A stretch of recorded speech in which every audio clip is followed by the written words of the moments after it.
Welcome, friend, to another journey together. Tonight, you will hear timeless wisdom, long held by quiet masters, which contains profound secrets to stilling the restless mind and discovering a depth of rest and clarity you may have forgotten was possible. Feel free to share what time it is and where you are listening from.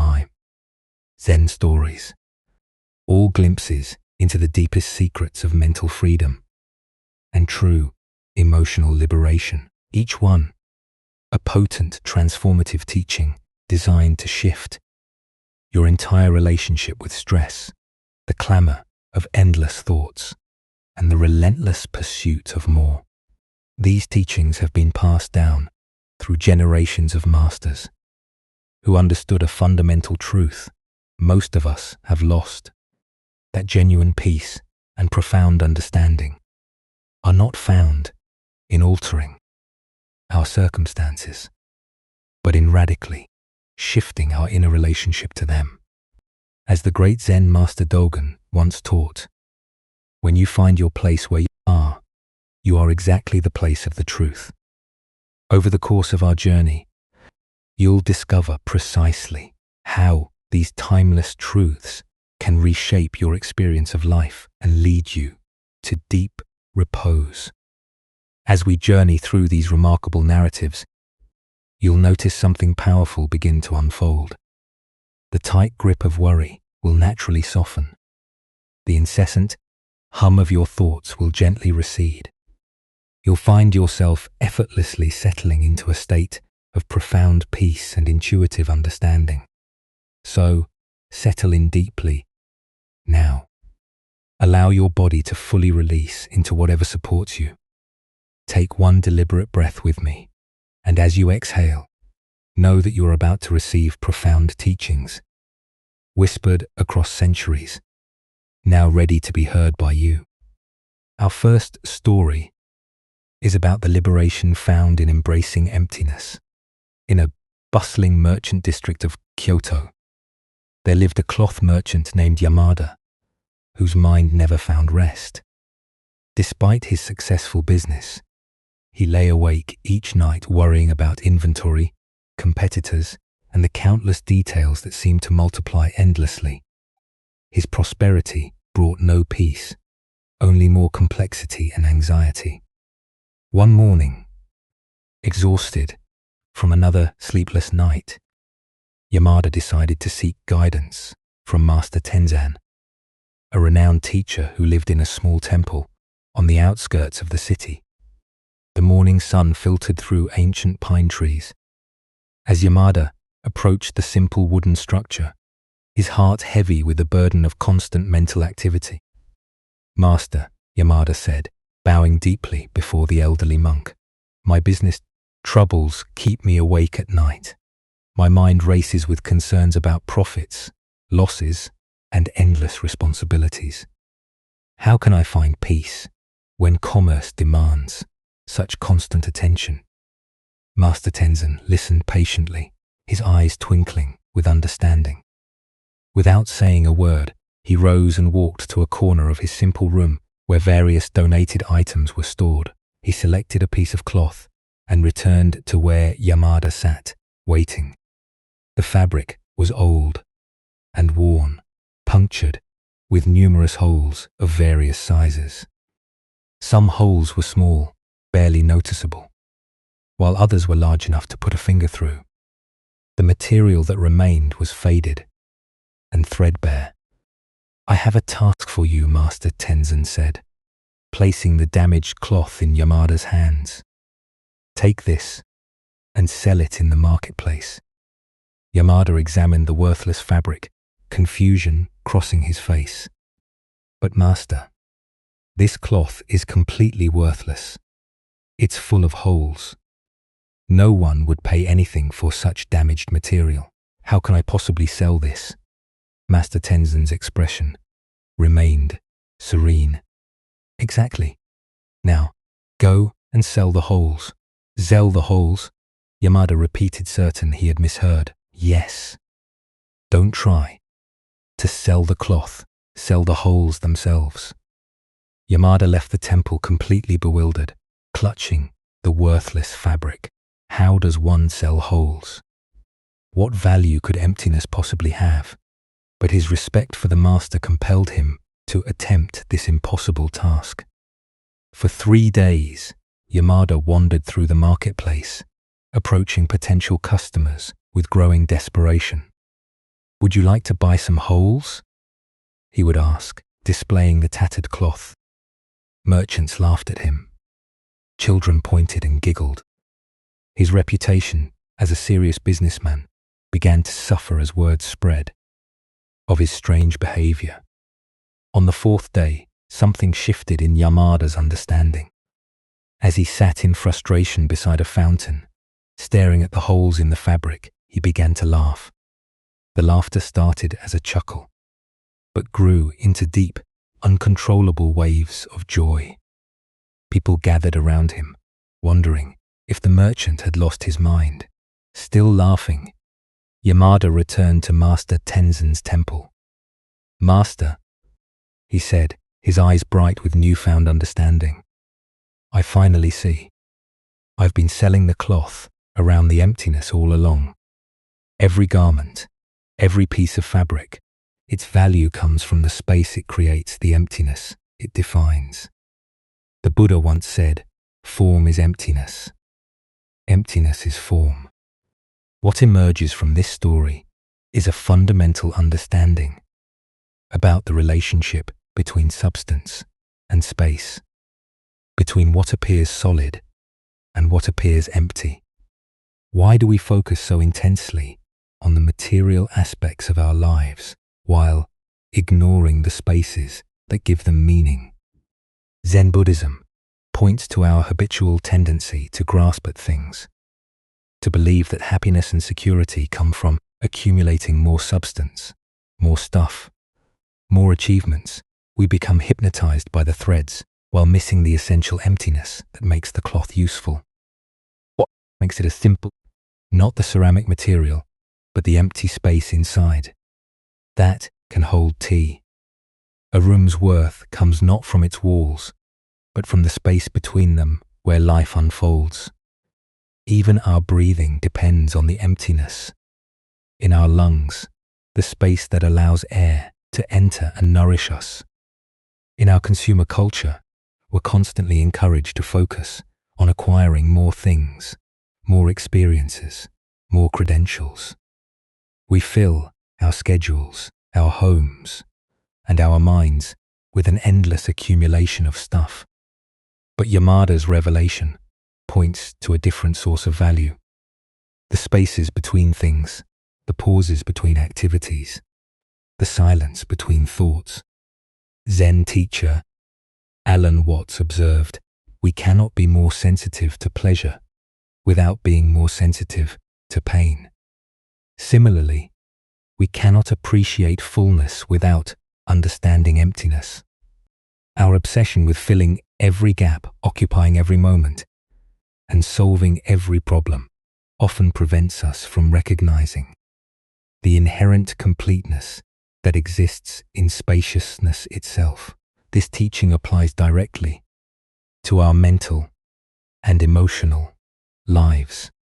How much of our suffering comes from trying to fill internal voids with external substances? We attempt to satisfy spiritual emptiness with material accumulation, emotional emptiness with constant stimulation, or existential emptiness with endless busyness.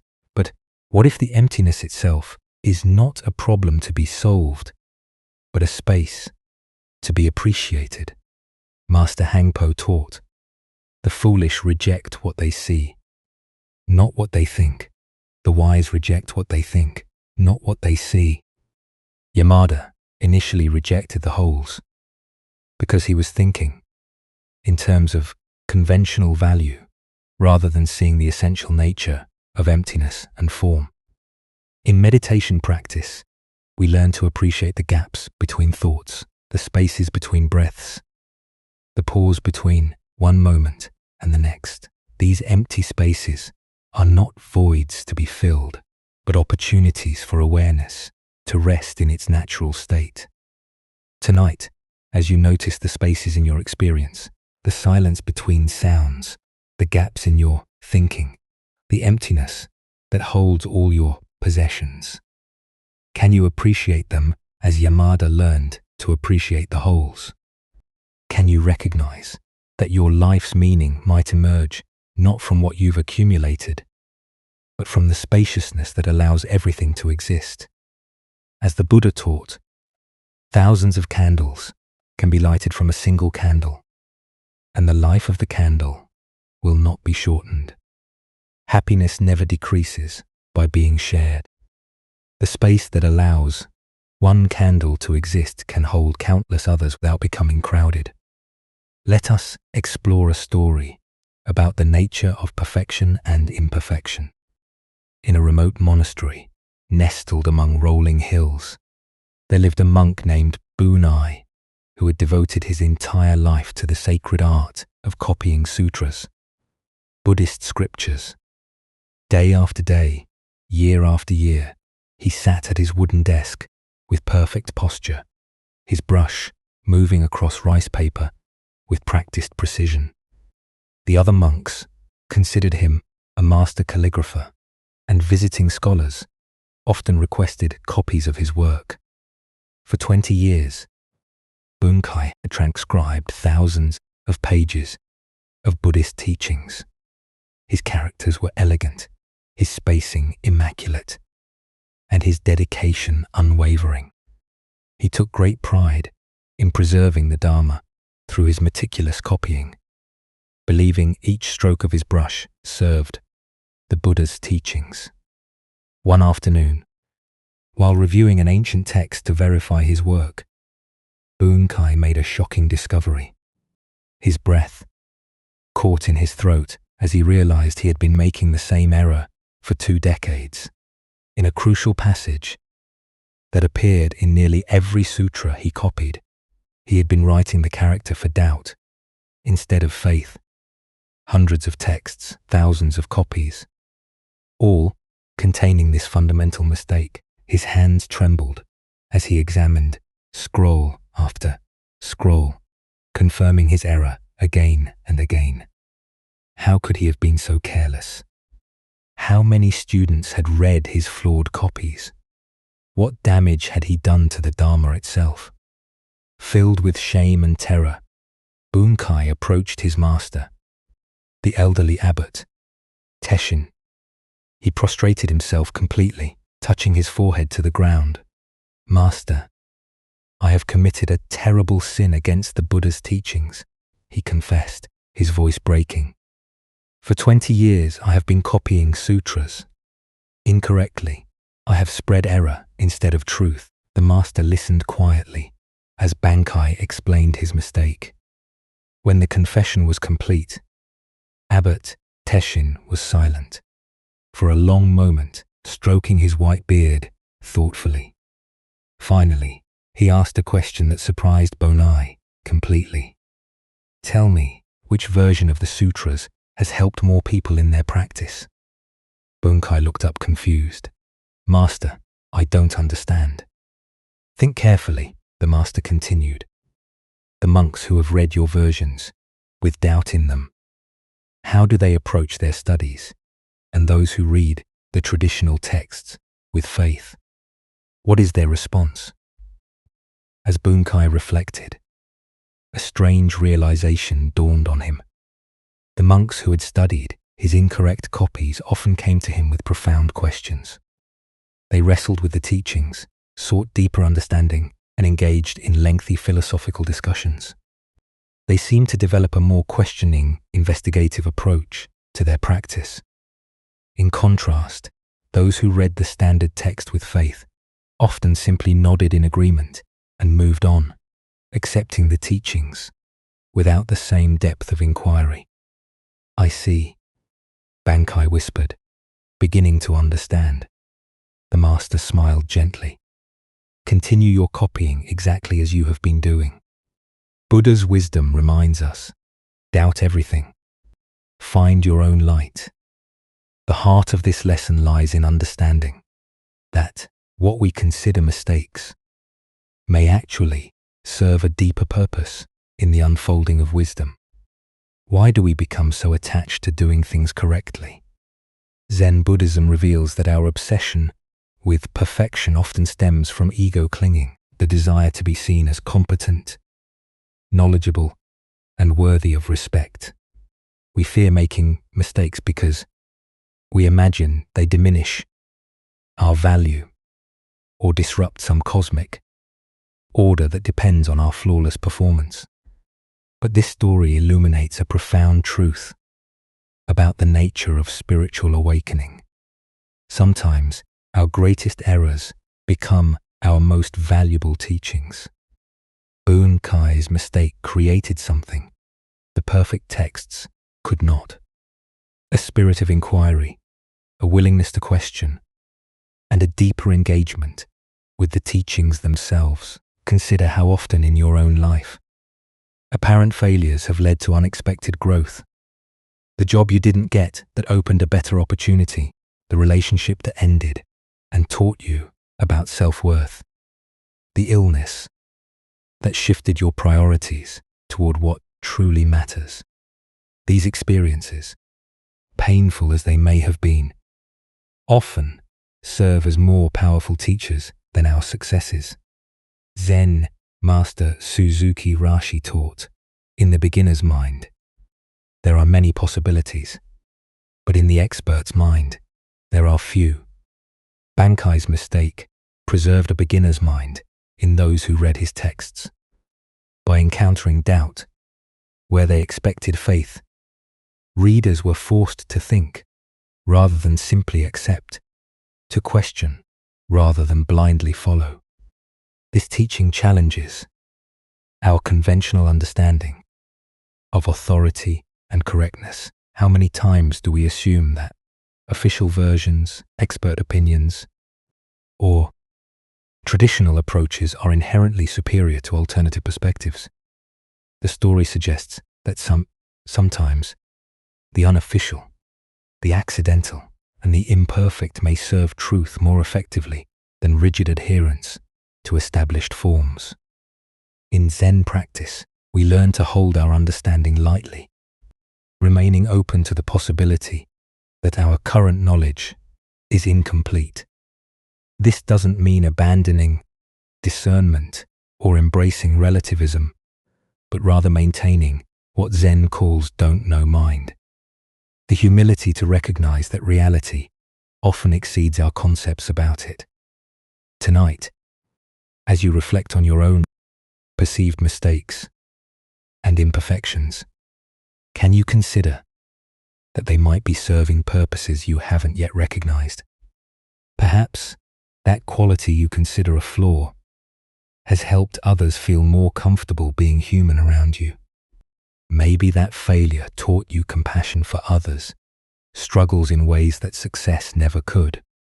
As the Buddha taught, there are only two mistakes one can make along the road to truth: not going all the way and not starting. Sometimes our imperfect attempts to serve truth accomplish more than our perfect attempts to avoid error. Let us now turn to a tale that reveals the power of authentic simplicity. In the mountains north of Edo, there lived a sake brewer named Ichiro, whose small brewery had been in his family for generations.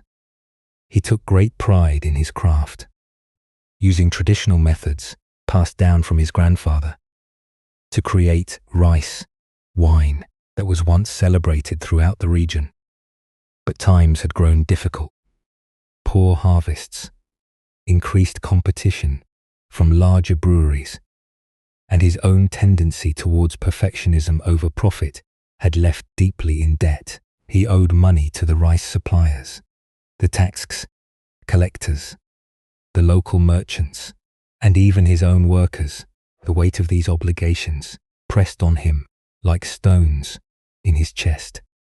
One cold winter night, as snow fell silently outside his empty brewery, Ichiro sat alone among his vacant vats, contemplating the end of everything. His reputation reputation was ruined, his family's legacy was destroyed, and he saw no way forward. The shame of his failure felt unbearable. He considered whether his death might at least allow his creditors to recover something from his property. As dawn broke through the frost-covered windows, Ichiro found himself walking among his empty brewing vats like a ghost, haunting his former life. In his despair, a strange impulse arose. He began filling the large ceramic vessels with clear mountain water from his well, the same pure water he had always used for brewing, but now with no rice, no kuji, no fermentation, just water. When the vats were full, he painted simple wooden signs and hung them outside his brewery. Free, nothing sake, guaranteed to cause no hangovers, no regrets, no false promises. Pure mountain water, honestly presented. The first visitors came out of curiosity. Word had spread through the village about Ichiroltungt's financial troubles, and people were puzzled by his strange new offering. A few elderly villagers, remembering his family's reputation, stopped to try the nothing sake. To Ichiroltungt's amazement, they lingered. Some claimed it was the most refreshing drink they had ever tasted. Others insisted it made them feel clearer and more present than any alcohol ever had. Within days, people were bringing their own cups and making regular visits to sample the nothing sake. A traveling monk stopped by and, after drinking, deeply declared, "Finally, sake that reveals, rather than conceals, the true nature of mind." A mother brought her children, grateful to find a brewery where they could participate safely. Merchants began meeting at Ichiroltungt's establishment, appreciating the clarity of mind his beverage provided for negotiations. Word spread to neighboring villages. People began making pilgrimages to taste the famous nothing suck. Some claimed it cured their headaches. Others said it helped them sleep better. A few insisted it resolved their digestive problems. Ichiro listened to these testimonials with bemused wonder, saying nothing to contradict their experiences. Within a year, donations and voluntary payments from grateful visitors had not only cleared Ichiro's debts, but made him more prosperous than he had ever been. As a traditional brewer, his brewery became a gathering place for honest conversation, clear thinking, and simple pleasure. When curious visitors asked the secret of his success, Ichiro would smile and say, "I stopped trying to give people what they thought they wanted and started offering what they actually needed." As the Buddha observed, truth is the highest virtue. This ancient wisdom illuminates the profound power of radical honesty, even when that honesty reveals our apparent emptiness or failure. Why do we exhaust ourselves trying to meet others' expectations rather than offering our authentic reality? Zen Buddhism points to several layers of conditioning that keep us trapped in this exhausting performance. First is our fear of rejection, the belief that who we truly are is somehow insufficient or unworthy of acceptance. Second is our attachment to success as conventionally defined, which blinds us to alternative forms of value and contribution. Most fundamentally, we suffer from what Zen calls comparing mind, the constant measurement of ourselves against others, against our past achievements, or against imagined standards of worthiness. This comparing mind convinces us that we must add something to ourselves, accomplish something significant, or present an enhanced version of reality in order to be valuable. But Ichiro's story reveals a different possibility. When he stopped trying to be a successful sake brewer and simply became an honest person sharing water, he discovered that authenticity itself has transformative power. People were drawn not to his product, but to his transparency, not to his expertise, but to his genuineness. Consider how much energy you spend trying to appear more knowledgeable, more successful, or more composed than you actually feel. How often do you present an edited version of yourself, highlighting strengths while hiding uncertainties? This performance requires enormous effort and creates a subtle barrier between you and others. Zen Master Bank taught, "You have nothing to do but let your original nature shine forth." Our original nature doesn't need enhancement or improvement. It needs revelation, like Ichiro's pure mountain water. Our basic humanity, offered without pretense, often serves others more effectively than our most polished performances. The nothing sake worked, not because it contained special ingredients, but because it was presented with complete honesty. People could trust it absolutely. There were no hidden effects, no false promises, no disappointments. In a world full of substances that alter consciousness in unpredictable ways, the simple clarity of pure water became precious. This teaching applies to every aspect of our lives. In relationships, our willingness to show up authentically, including our confusion, vulnerability, and imperfection, often creates deeper connection than our attempts to impress. In work, acknowledging what we don't know often proves more valuable than pretending expertise we lack. Master Lingi said, "There is nothing special to do. Just be ordinary, relieve yourself, wash your face, put on your clothes and eat your food. When tired, sleep." This ordinariness, offered without apology or enhancement, contains its own magic. Tonight, as you consider the ways you might be trying to add something to your basic nature in order to make it acceptable, can you experiment with Ichiro's approach? What if your honesty about limitation became your greatest strength? What if your willingness to offer exactly what you have, nothing more and nothing less, was precisely what others needed? As the Buddha taught, 3 things cannot be long hidden: the sun, the moon, and the truth. In offering his nothing sake, Ichiro discovered that the truth of simplicity shines with its own light. Now let us explore a Zen story about the perfection found in incompletion in a monastery famous for its artistic traditions. There lived a painter, monk named Sichu, who had devoted years to mastering the ancient art of circle painting. This practice, known as Enso, was considered one of the most challenging disciplines in Zen art, capturing the essence of enlightenment in a single perfect circular brush stroke. Sichu had studied under master calligraphers, practiced countless hours, and developed extraordinary skill with brush and ink. His landscapes were admired throughout the region, and his portraits captured the inner spirit of his subjects with remarkable sensitivity. But the perfect circle remained elusive, always almost right, but never completely satisfying to his discriminating eye. For months, Sichu prepared for the day when he would paint his masterpiece circle for his teacher, Master Tokusan.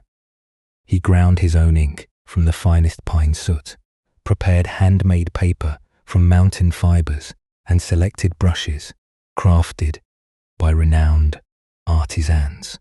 Each morning before dawn, he practiced circular motions in the air, training his arm and wrist to move with fluid precision. The appointed day arrived, with crisp autumn air and golden light filtering through the monastery windows. Sichu arranged his materials with ceremonial care, positioning the pristine white paper before him like an altar. Master Tokusan sat nearby in silent observation, his presence both encouraging and intimidating. Sichu knelt in formal posture, his breathing deep and centered. He dipped his brush in the rich black ink, feeling its perfect consistency. This was the moment he had prepared for with such dedication. As he raised the brush toward the paper, his mind filled with awareness of all the technical considerations, the pressure, the speed, the subtle variations that would create the perfect expression of enlightenment. But as the brush hovered above the paper, something unexpected happened. Sichu found himself completely unable to make the first mark. Minutes passed in stillness. The ink dried on his brush.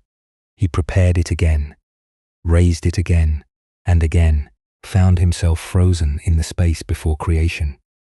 For 3 hours, Sichu remained motionless, the brush poised above the unmarked paper.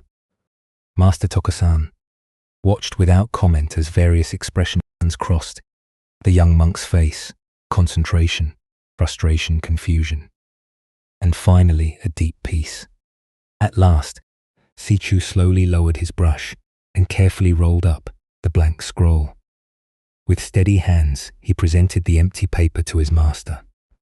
Master Tokusan examined the offering thoughtfully. "This appears incomplete," he observed. "No, master," Sichu replied with quiet confidence. "This is the circle before it became imperfect." The master's eyes lit with understanding and approval. He immediately hung the blank scroll in the monastery's main meditation hall, where it remained for decades, teaching countless students about the nature of completion and incompletion. Ancient Buddhist wisdom tells us the perfect way is without difficulty, save that it avoids picking and choosing. The deeper teaching here shows us how our pursuit of perfection often prevents us from recognizing the completeness that already exists. Why do we become so fixated on completion that we miss the perfection of the unmanifest? Zen Buddhism reveals that our compulsion to finish, to achieve, to make our mark, stems from what might be called accomplishment mind. The belief that value emerges only through doing rather than being, through creation rather than pure awareness. Sikha's realization points to a profound truth about the nature of potential. Before the brush touches paper, all possibilities exist simultaneously. The circle is neither good nor bad, neither accurate nor flawed. It exists in a state of pure potential that includes every possible expression while being limited by none. Consider how often we rush to fill empty spaces in conversation, in our schedules, in moments of silence. We've been conditioned to believe that emptiness represents lack rather than fullness, that blank spaces need to be occupied rather than appreciated. But Sichu discovered that the unmarked paper contained every possible circle, while any actual mark would eliminate infinite alternatives. This teaching challenges our productivity-obsessed culture, which measures worth primarily through output and achievement. We fill our days with activities, our conversations with words, our minds with thoughts, rarely pausing to appreciate the pregnant emptiness from which all expression emerges. Master Dogen taught, to study the Buddha way is to study the self. To study the self is to forget the self. Sichu forgot his desire to create something impressive and instead became intimate with the creative source itself. In that intimacy, he realized that the source needs no improvement or expression to be complete. The blank scroll in the meditation hall served as a powerful teaching tool. Students would sit before it and gradually understand that their own Buddha nature is like that unmarked paper, already perfect, needing nothing added to make it complete. The meditation itself was the circle, not any particular experience or achievement within the meditation. This doesn't suggest we should never act or create. Rather, it points to a different relationship with our actions, one that recognizes the completeness that exists before, during, and after any particular accomplishment. When we understand this, our activities become expressions of fullness rather than attempts to achieve it. In Japanese aesthetics, this principle appears as mono, no air, the poignant beauty of impermanence and incompletion. Gardens are designed to suggest rather than state. Paintings leave space for the viewer's imagination, and poetry captures moments that dissolve even as they're expressed. Zen, teacher Suzuki Roshi said, "Each of you is perfect the way you are, and you can use a little improvement." This paradox captures Sikha's insight perfectly. We are already complete, like the unmarked paper, and any improvements we make are simply new expressions of that inherent completeness. Tonight, as you notice your tendency to fill quiet moments with activity or complete every task before resting, can you appreciate the perfection of incompletion? Perhaps there's a project you've been struggling to finish that might be perfect exactly as it is. Maybe there's a conversation that doesn't need resolution, or a problem that doesn't require immediate solving. As the Buddha taught, peace comes from within. Do not seek it without. Sikha's blank circle reminds us that the peace we seek through accomplishment already exists in the space before we begin. As we continue our journey through the wisdom of Zen Buddhism, let us explore one more story about accepting the uncontrollable nature of existence.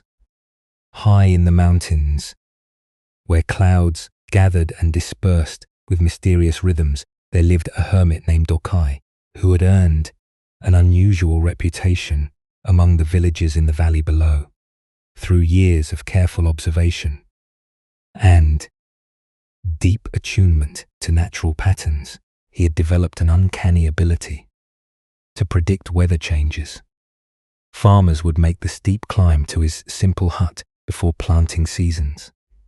Fishermen consulted him before important voyages, and festival organizers sought his guidance for outdoor celebrations. Dokai's predictions were remarkably accurate, and his humble manner made him beloved by all who knew him. He never claimed supernatural powers, insisting he simply listened carefully to what the mountain and sky were already saying. One summer, after months without rain, the valley faced a severe drought. Crops were withering, wells were running dry, and the villagers faced the prospect of famine. A desperate farmer named Kenji climbed the mountain path with his young son, both of them gaunted from rationing their food. "Master Dokai," Kenji pleaded, prostrating himself before the hermit's hut, "our village is dying. The rice paddies are cracked earth, the vegetables have turned to dust, and our children cry from hunger. Please, can you pray to the heavens for rain?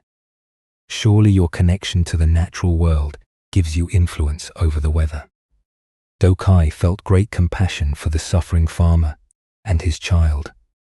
Though he had never attempted to control weather, only predict it, the desperate situation moved him to try. "I will sit in meditation all night," he promised, "and ask the sky to share its water with your village." As the sun set, Dokai positioned himself on a flat rock overlooking the valley and entered deep meditation. He had never prayed for specific weather before, but his heart was filled with genuine concern for the ville's welfare. Through the long night, he sat in stillness. His consciousness expanded to embrace the vast sky, sending heartfelt requests for rain to whatever forces governed the elements. At dawn, his meditation was interrupted by the sound of thunder. Dark clouds had gathered with surprising speed, and, within minutes, torrential rain began falling.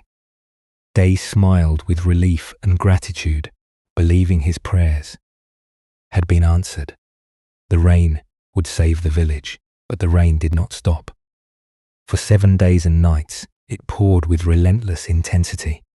The drought was indeed broken, but the deluge was far worse than the dry spell. Fields flooded, houses were swept away, livestock drowned, and the very villagers Dokai had tried to help found themselves in greater peril than before. On the 8th day, as the rain finally ceased, angry villagers made their way up the muddy mountain path. Kenji led them, his face twisted with rage and grief. His son had been among those lost in the flooding. "You said you would pray for rain," Kenji shouted at the hermit. "I asked for rain to save our crops, not a flood to destroy our lives. Why did you bring this disaster upon us?" Dokai looked at the grieving father with deep sadness and complete honesty. "I asked for rain too," he said simply. Apparently, the sky wasn't listening to either of us. Buddha spoke of this when he said, "You have power over your mind, not outside events. Realize this, and you will find strength." Here we discover the profound difference between influence and control, between working with natural forces and attempting to command them. Why do we so often confuse our ability to predict or influence with the power to control? Zen Buddhism points to a fundamental misunderstanding about our relationship to the larger forces of existence. We develop skills, gain knowledge, and accumulate experience, then gradually begin to believe these capabilities make us masters of circumstances rather than participants in them. Dokai's expertise in weather prediction had earned him a reputation that exceeded his actual powers. The villagers' desperation led them to project magical abilities onto his natural sensitivity. Even Dokai himself was seduced into believing his spiritual practice might grant him influence over forces far beyond human control. This pattern appears constantly in our lives. We master certain skills and begin to expect mastery over all related outcomes. We eat well and exercise regularly, then feel betrayed when illness strikes. We work diligently and make wise decisions, then rage when external circumstances disrupt our plans. We practice meditation and study wisdom, then become frustrated when difficult emotions or challenging situations persist. Look deeply at your own relationship with control. How often do you take credit when things go well and feel personally responsible when they don't? How much energy do you spend trying to manage outcomes that are largely beyond your influence? Master Nagarjuna taught, neither from itself nor from another, nor from both, nor without a cause, does anything, whatever, anywhere, arise. This teaching points to the interdependent nature of all phenomena. The rain that fell on Dokai's village arose from countless causes and conditions: atmospheric pressure, wind patterns, temperature variations, and cycles far too complex for any individual to orchestrate. Dokai's response to the angry villagers demonstrates profound wisdom. He didn't claim that the flood was part of some divine plan, nor did he accept responsibility for forces beyond his control. He simply acknowledged the truth. Both he and the farmer had asked for rain, and what came was neither what either of them had requested, nor something either could have prevented. This teaching invites us to hold our prayers, intentions, and efforts more lightly. We can ask, We can work skillfully. We can align ourselves with positive outcomes, but we cannot guarantee results. The universe operates according to principles that exceed our understanding and influence. Zen practice cultivates what might be called effortless effort, engaging fully with life while holding outcomes loosely. We plant seeds without demanding that they grow in exactly the way we envision. We offer our best to relationships without controlling how others respond. We pursue meaningful work without insisting that external recognition follow. Tonight, as you consider the areas of your life where you've been trying to control uncontrollable forces, can you release those efforts while maintaining your care and engagement? Perhaps there's a situation where you've been fighting reality instead of working skillfully within it. Maybe there's an outcome you've been demanding rather than hoping for. As the Buddha taught, hatred does not cease by hatred, but only by love. This is the eternal rule. Even when life brings us floods instead of gentle rain, our response can be one of acceptance rather than rage, wisdom rather than blame. In releasing our demand for control, we discover a different kind of power, the strength that comes from harmony with what is.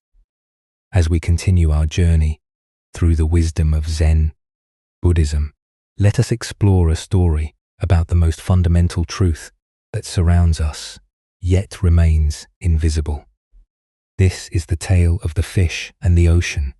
In the vast depths of the Pacific, where sunlight filtered down through layers of blue and green and coral gardens swayed in gentle currents, a young fish swam restlessly through familiar waters, despite being surrounded by the wonder of ocean life, schools of silver fish moving like liquid metal, sea anemones dancing in the current, and the rhythmic pulse of waves far above.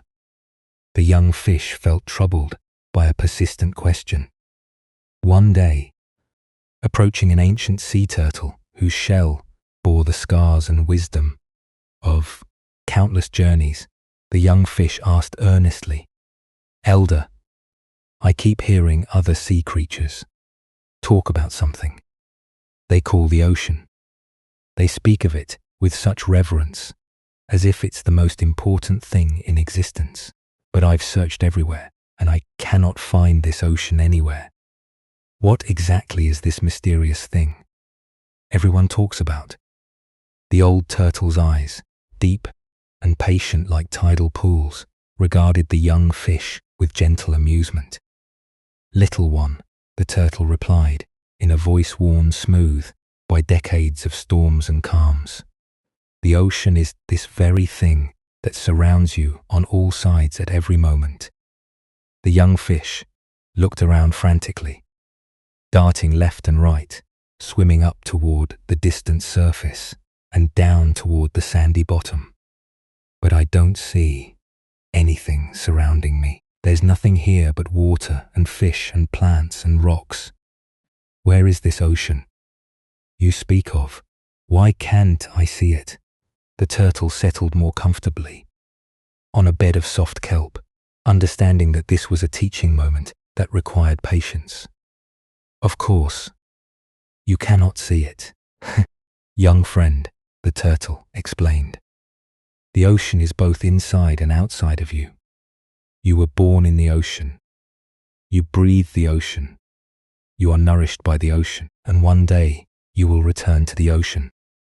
The ocean flows through your gills and around your body, just as naturally as your own scales cover your skin. It is so much a part of you that it has become invisible." The young fish paused, beginning to sense something vast and fundamental that had been present all along, but remained unnamed. "You mean this water I swim through is the ocean?" "Yes," the turtle confirmed. "You have never been separate from it, not for a single moment of your existence. As the Buddha observed, all conditioned things are impermanent. Strive on with awareness. This ancient wisdom illuminates our relationship with the towel, the fundamental flow of existence that permeates is everything, yet remains largely unnoticed in our daily lives. What emerges from this story is a profound teaching about the nature of spiritual blindness. Like the fish, who cannot see the ocean, we live immersed in the sacred, but fail to recognize it. Because it is too close, too constant, too fundamental to our existence. To register as separate from ourselves, why do we struggle to perceive the towel? This universal flow that sustains and surrounds us. Zen Buddhism points to our habit of seeking the extraordinary while overlooking the ordinary. We imagine that spiritual truth must be dramatic, mystical or separate from everyday experience. We look for God in burning bushes, while missing the divine presence in morning coffee, in the breath entering our lungs, in the simple fact of awareness itself. The toe expresses itself in everything we encounter. The changing seasons, the cycles of sleep and waking, the rhythm of our heartbeat, the way thoughts arise and dissolve in consciousness. It is the organizing principle behind both the spiral of galaxies and the unfurling of fern leaves. The same pattern, expressing itself at every scale of existence. Consider how often throughout your day you might glimpse this underlying flow without recognizing it, the way traffic naturally organizes itself. Despite having no central controller, the way conversations find their own rhythm and timing, the way your body breathes without conscious direction, the way solutions to problems seem to emerge from somewhere beyond deliberate thinking. These are all expressions of the towel, working through apparent chaos to create spontaneous order. Zen teacher Alan Watts taught, trying to define yourself is like trying to bite your own teeth. The towel is similar. It cannot be grasped or contained, because we are expressions of it, rather than separate observers of it. Every attempt to understand the toe through conceptual thinking is like the fish trying to get outside the ocean to examine it objectively. This doesn't mean the toe is merely a philosophical concept. It is the most practical and immediate reality. The intelligence that coordinates the trillions of cells in your body, the awareness in which all thoughts and sensations appear, the life force that animates everything from redwood trees to bacteria. In Chinese philosophy, the character for Tao literally means the way or the path. But this is not a path we walk towards some distant destination. It is the path that walks itself through us, the way reality unfolds moment by moment, without requiring our management or control. Lassu wrote, "The toe that can be spoken is not the eternal toe." Yet, here we are using words to point towards something beyond words. This is the beautiful paradox of spiritual teaching. We must use the limited to point towards the unlimited, knowing that the finger pointing at the moon is never the moon itself. Tonight, as you feel the breath moving in and out of your body without your conscious control, can you sense the towel expressing itself through this simple miracle? Can you recognize in this automatic process the same intelligence that moves the planets and changes the seasons? The Buddha taught, "Look within. Thou art the Buddha." You are not separate from the ocean of existence any more than a wave is separate from the sea. In recognizing this fundamental non-separation, we stop seeking the towel and begin living as its conscious expression.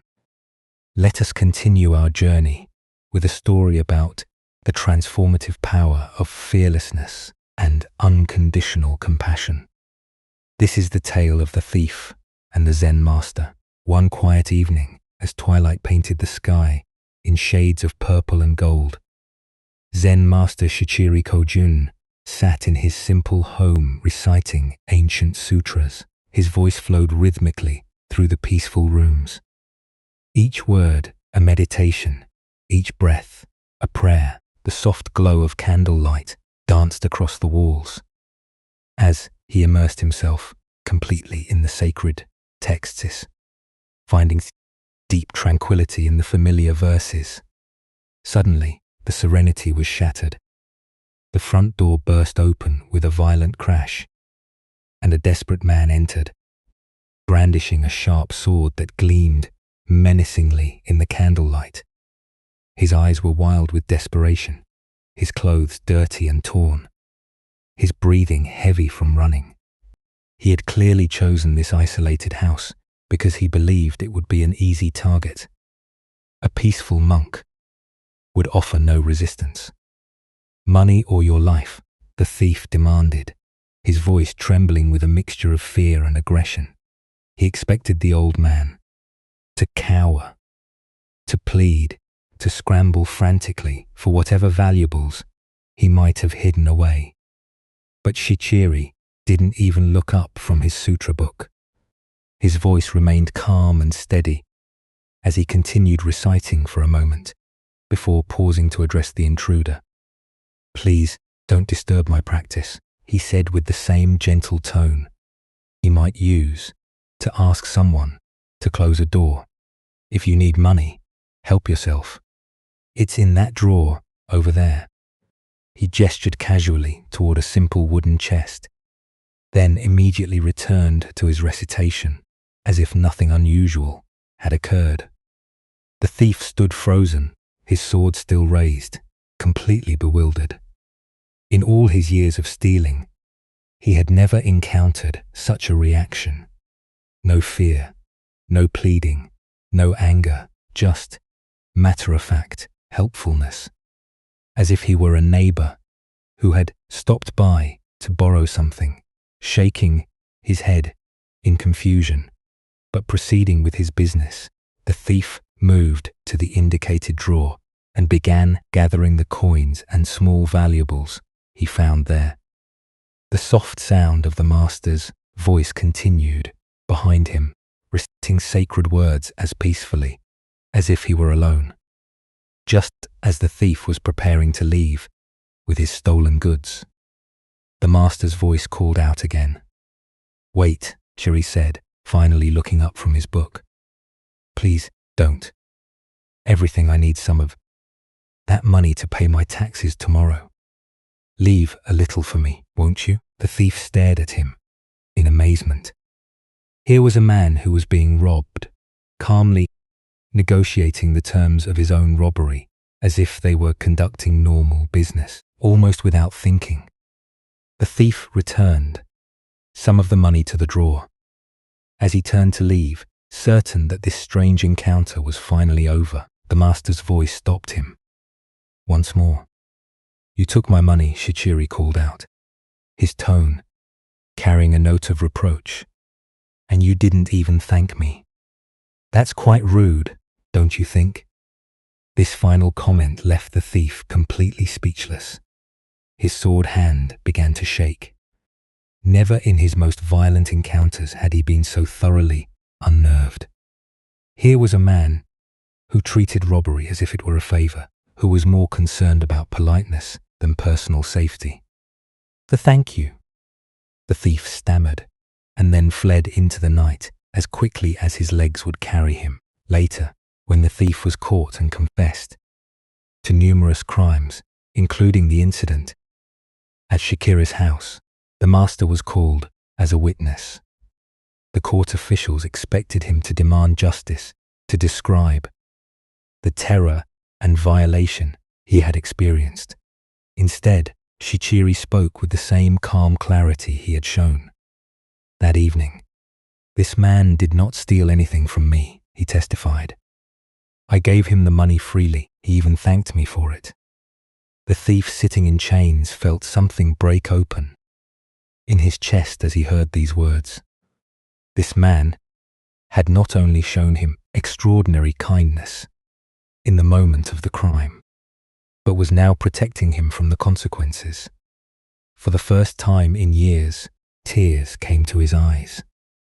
Not tears of self-pity or anger, but tears of recognition. He had encountered something he had never experienced before. Love without conditions. Upon his release from prison, the former thief sought out the master and begged to become his student. Under Shishira's patient guidance, he learned to cultivate the same fearless compassion he had witnessed that night.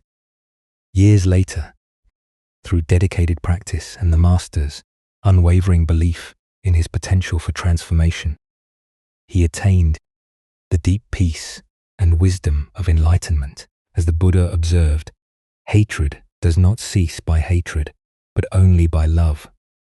This is the eternal rule. What emerges from this story is the revolutionary power of meeting violence with absolute peace, responding to taking with giving, and answering fear with love. Why do we instinctively believe that force must be met with force, that aggression requires defensive reaction? Zen Buddhism reveals that this pattern, while natural, often perpetuates the very conflicts it seeks to resolve. When we respond to hostility with hostility, we simply escalate the cycle of suffering. But when we respond with genuine compassion, not passive submission, but active love, we create space for transformation that wouldn't otherwise exist. Look deeply at your own experience. When someone approaches you with anger, criticism, or demand, what is your automatic response? Most of us immediately mobilize our defenses, preparing to protect ourselves through counterattack or withdrawal. But notice what happens in your body and mind during these defensive reactions. Does the tension decrease or increase? Does the conflict resolve or intensify?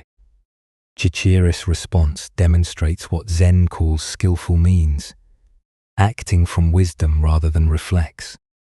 His fearlessness didn't come from being unaware of danger, but from understanding something profound about the nature of reality.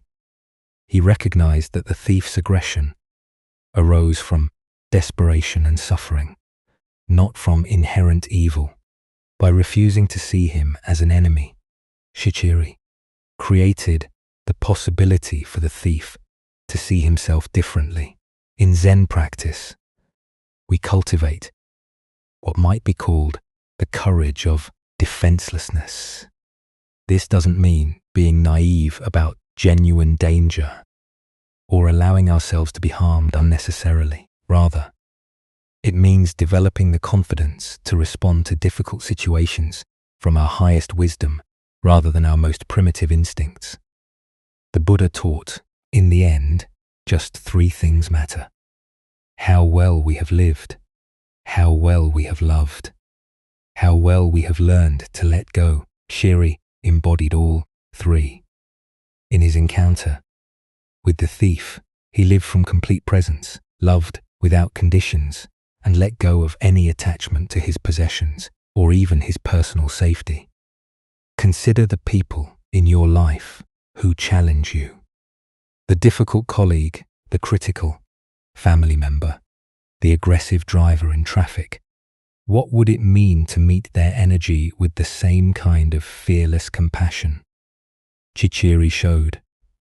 Not by agreeing with them or submitting to their demands, but by refusing to match their level of reactivity, by staying connected to your own center of peace, regardless of their behavior.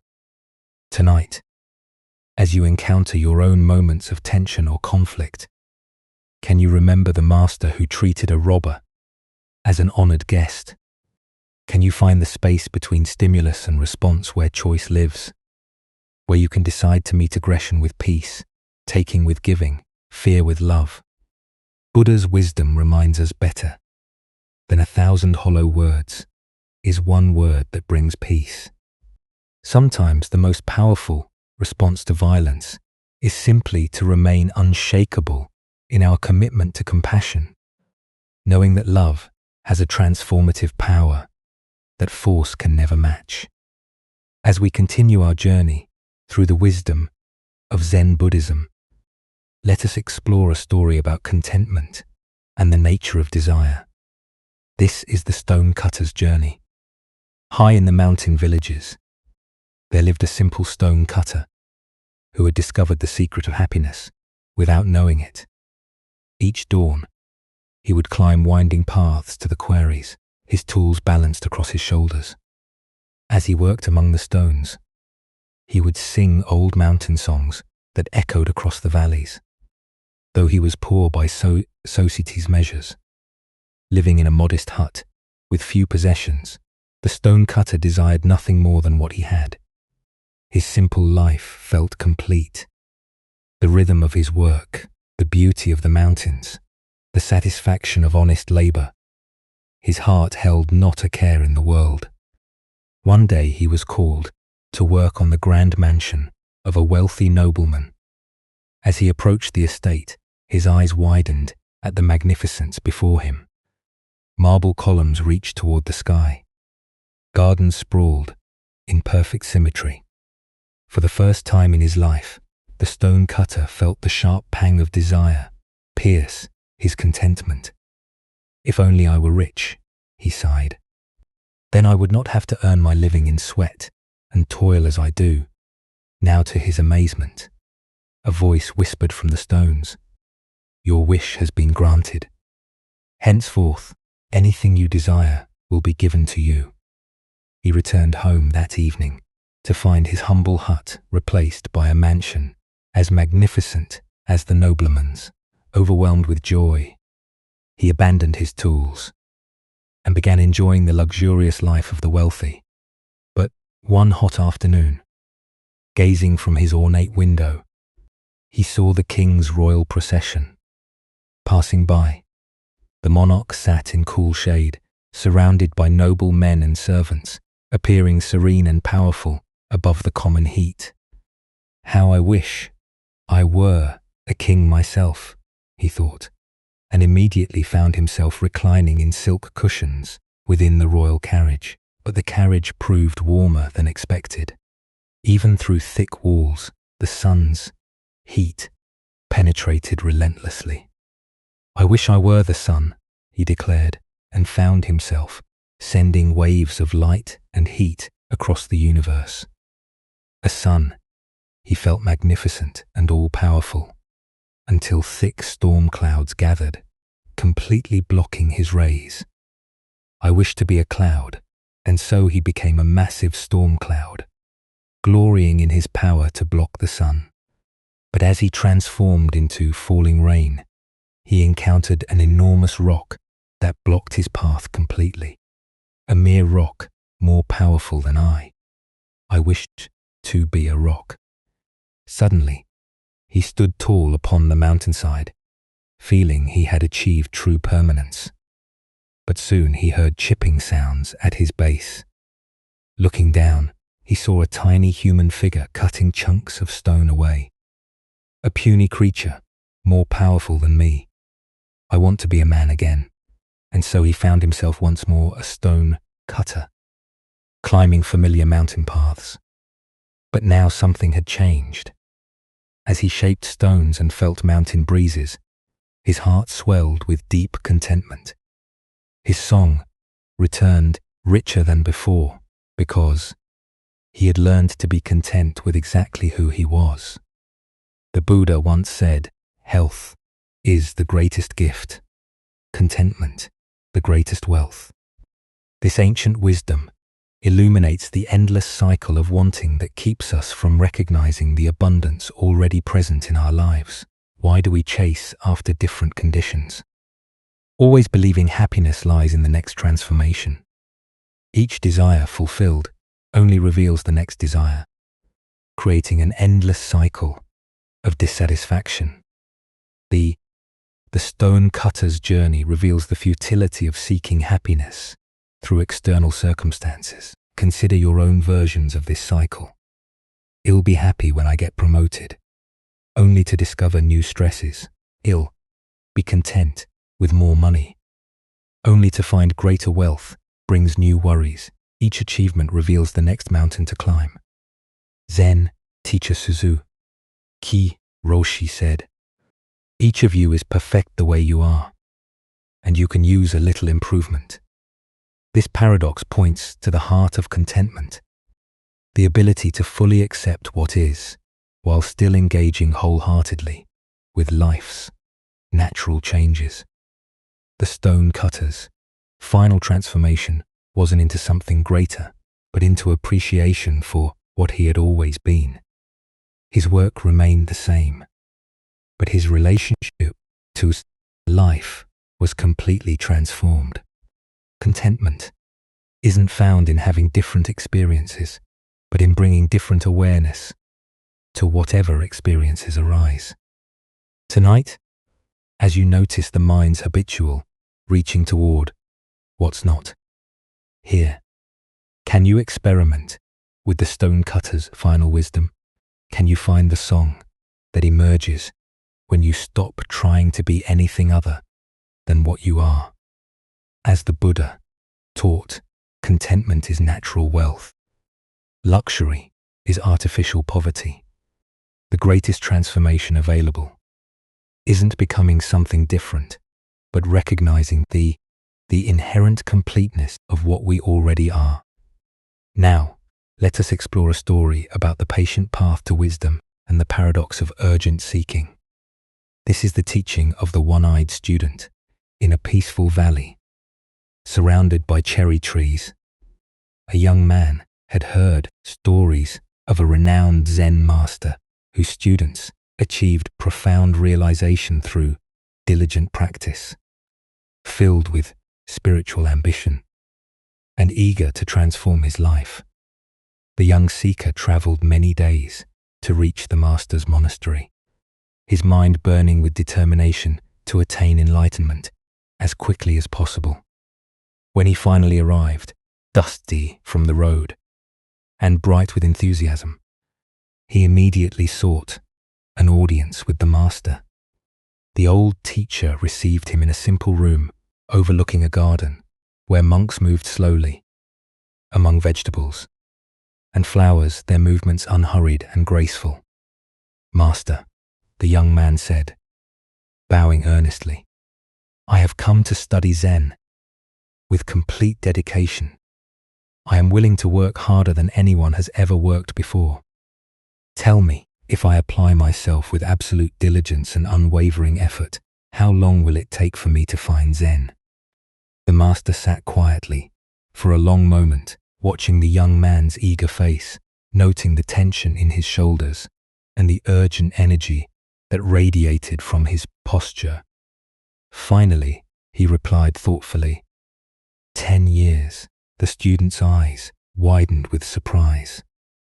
10 years seemed like such a long time when enlightenment felt so urgent, so necessary for his happiness. Surely with the right approach, the process could be accelerated. "But master," he said, leaning forward intently, "what if I work very, very hard and really apply myself to learn fast? What if I meditate longer than the other students, study more texts, practice more intensively? How long then?" The master considered this with the same careful attention, then replied calmly, "Well, 20 years." The young man's face showed his confusion and growing frustration. This made no sense at all. How could greater effort result in slower progress? Perhaps the master hadn't understood the depth of his commitment. "But master, I don't think you understand how serious I am about this," he said, his voice rising slightly with urgency. "What if I really, really work at it? What if I dedicate every waking moment to practice, sleep only when absolutely necessary, and push myself beyond all normal limits? Surely then, I could achieve realization much faster. How long would it take then? 30 years, the master replied without hesitation. By now, the student was completely bewildered and increasingly agitated. Nothing, the master said, made sense according to his understanding of how learning worked in every other area of life: music, martial arts, scholarship. Harder work produced faster results. Why should spiritual practice be different? Master, I do not understand, he said, no longer able to hide his disappointment and confusion. Each time that I say, I will work harder, you say, it will take me longer. This seems completely backwards. Why do you say that? The master's expression became gentle and compassionate, like a father explaining something important to a beloved child who was old enough to understand. When you have one eye on the goal, you only have one eye on the path, the master explained quietly. Ancient Buddhist wisdom tells us the journey of 1,000 miles begins with one step. What emerges from this story is a profound teaching about the nature of spiritual progress and the paradox of goal-oriented seeking. Why does intense goal fixation actually slow our spiritual development? Zen Buddhism reveals several ways that excessive focus on attainment creates obstacles to realization. First is the problem of divided attention. When part of our consciousness is constantly measuring progress toward an imagined destination we cannot fully inhabit the present moment practices that actually cultivate awakening. Consider learning to play a musical instrument. If you spend half your practice time obsessing about when you'll be good enough to perform publicly, that energy isn't available for the careful attention to finger placement, rhythm, and tone that develops skill. The music emerges through complete absorption in the present moment relationship between musician and instrument, not through anxious projection toward future competence. Second is what Zen calls gaining mind, the subtle grasping that turns spiritual practice into a transaction. When we practice meditation to get enlightenment, study texts to accumulate wisdom, or cultivate compassion to become better people, we're approaching the path as consumers rather than participants. This gaining mind creates a fundamental split between who we think we are now and who we imagine we need to become. The Buddha said, what you are looking for is where you are looking from. This profound teaching points to the very heart of the master's lesson. Zen is not something we attain, but something we recognize. It's not a destination we reach, but the very awareness with which we walk the path. This ancient wisdom illuminates why urgent spiritual seeking often becomes self-defeating. When we're frantically pursuing enlightenment, we're operating from the assumption that our present experience is somehow inadequate or incomplete. But Zen teaches that the seeking mind itself is the very awareness we're seeking to find. Look deeply at your own experience of learning and growth. Haven't your most profound insights often come when you weren't actively trying to have insights? Perhaps while walking in nature, washing dishes, or simply sitting quietly, without agenda. These moments of natural awareness reveal what the master was pointing toward. That wisdom emerges when we stop dividing our attention between here and there, now and then. Zen, Master Hangpo, taught your everyday mind. That is the way. This teaching invites us to examine our relationship to spiritual practice itself. Are we practicing to become someone different? Or are we practicing to recognize who we already are? Are we walking the path to get somewhere else? Or are we discovering that the path itself is the destination? The student's error wasn't his desire for realization, but his assumption that it existed somewhere other than in his present moment experience. Each time he proposed working harder, he was actually moving further from the natural awareness that practice reveals, like trying to catch your own shadow by running faster. The more urgently you chase it, the more it seems to flee. In Zen practice, we cultivate what's called just sitting, meditation without gaining mind, without agenda, without dividing attention between practice and goal. This doesn't mean we become passive or lose our dedication. Instead, we bring wholehearted attention to each moment of practice, allowing insights to emerge naturally rather than forcing them through willful effort. Consider how this teaching might apply to other areas of your life, perhaps in relationships where trying too hard to be loved often pushes others away, or in creative work, where forcing inspiration typically produces stilted results, while relaxed attention allows natural creativity to flow.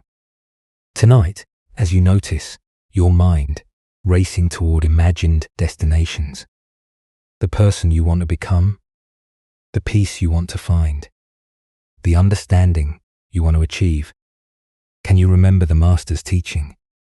Can you gently return both eyes to the path, discovering that the journey itself contains everything you thought you were seeking at its end?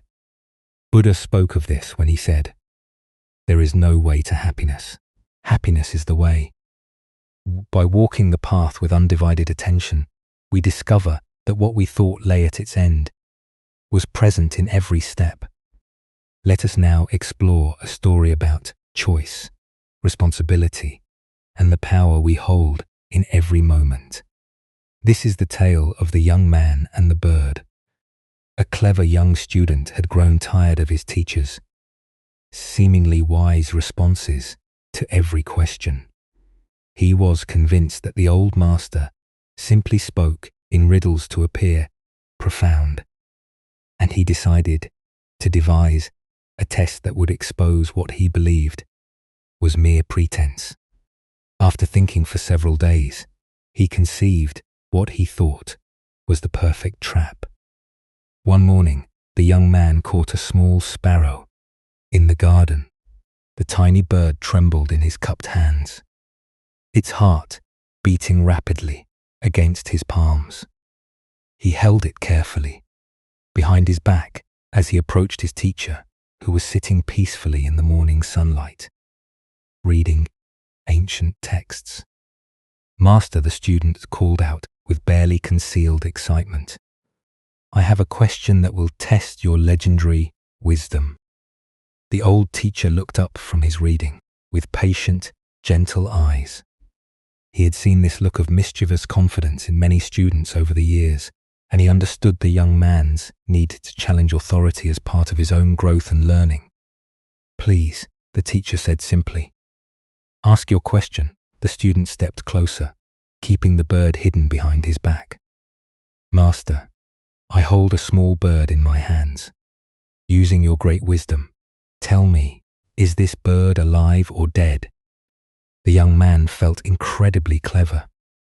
He had created what he believed was an impossible situation for his teacher. If the master answered alive, he would quickly snap the bird's neck and reveal the dead creature, proving the teacher wrong.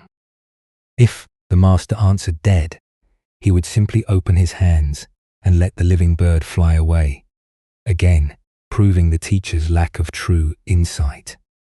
Either way, the student was certain he would expose his teacher's supposed wisdom as nothing more than lucky guessing and philosophical double talk. He waited eagerly for the response that would give him the satisfaction of finally outsmarting the old man. The teacher sat quietly for a long moment, not trying to peer behind the student's back or gather more information. His eyes seemed to look not at the student, but through him, as if perceiving something far deeper than the simple trick being attempted.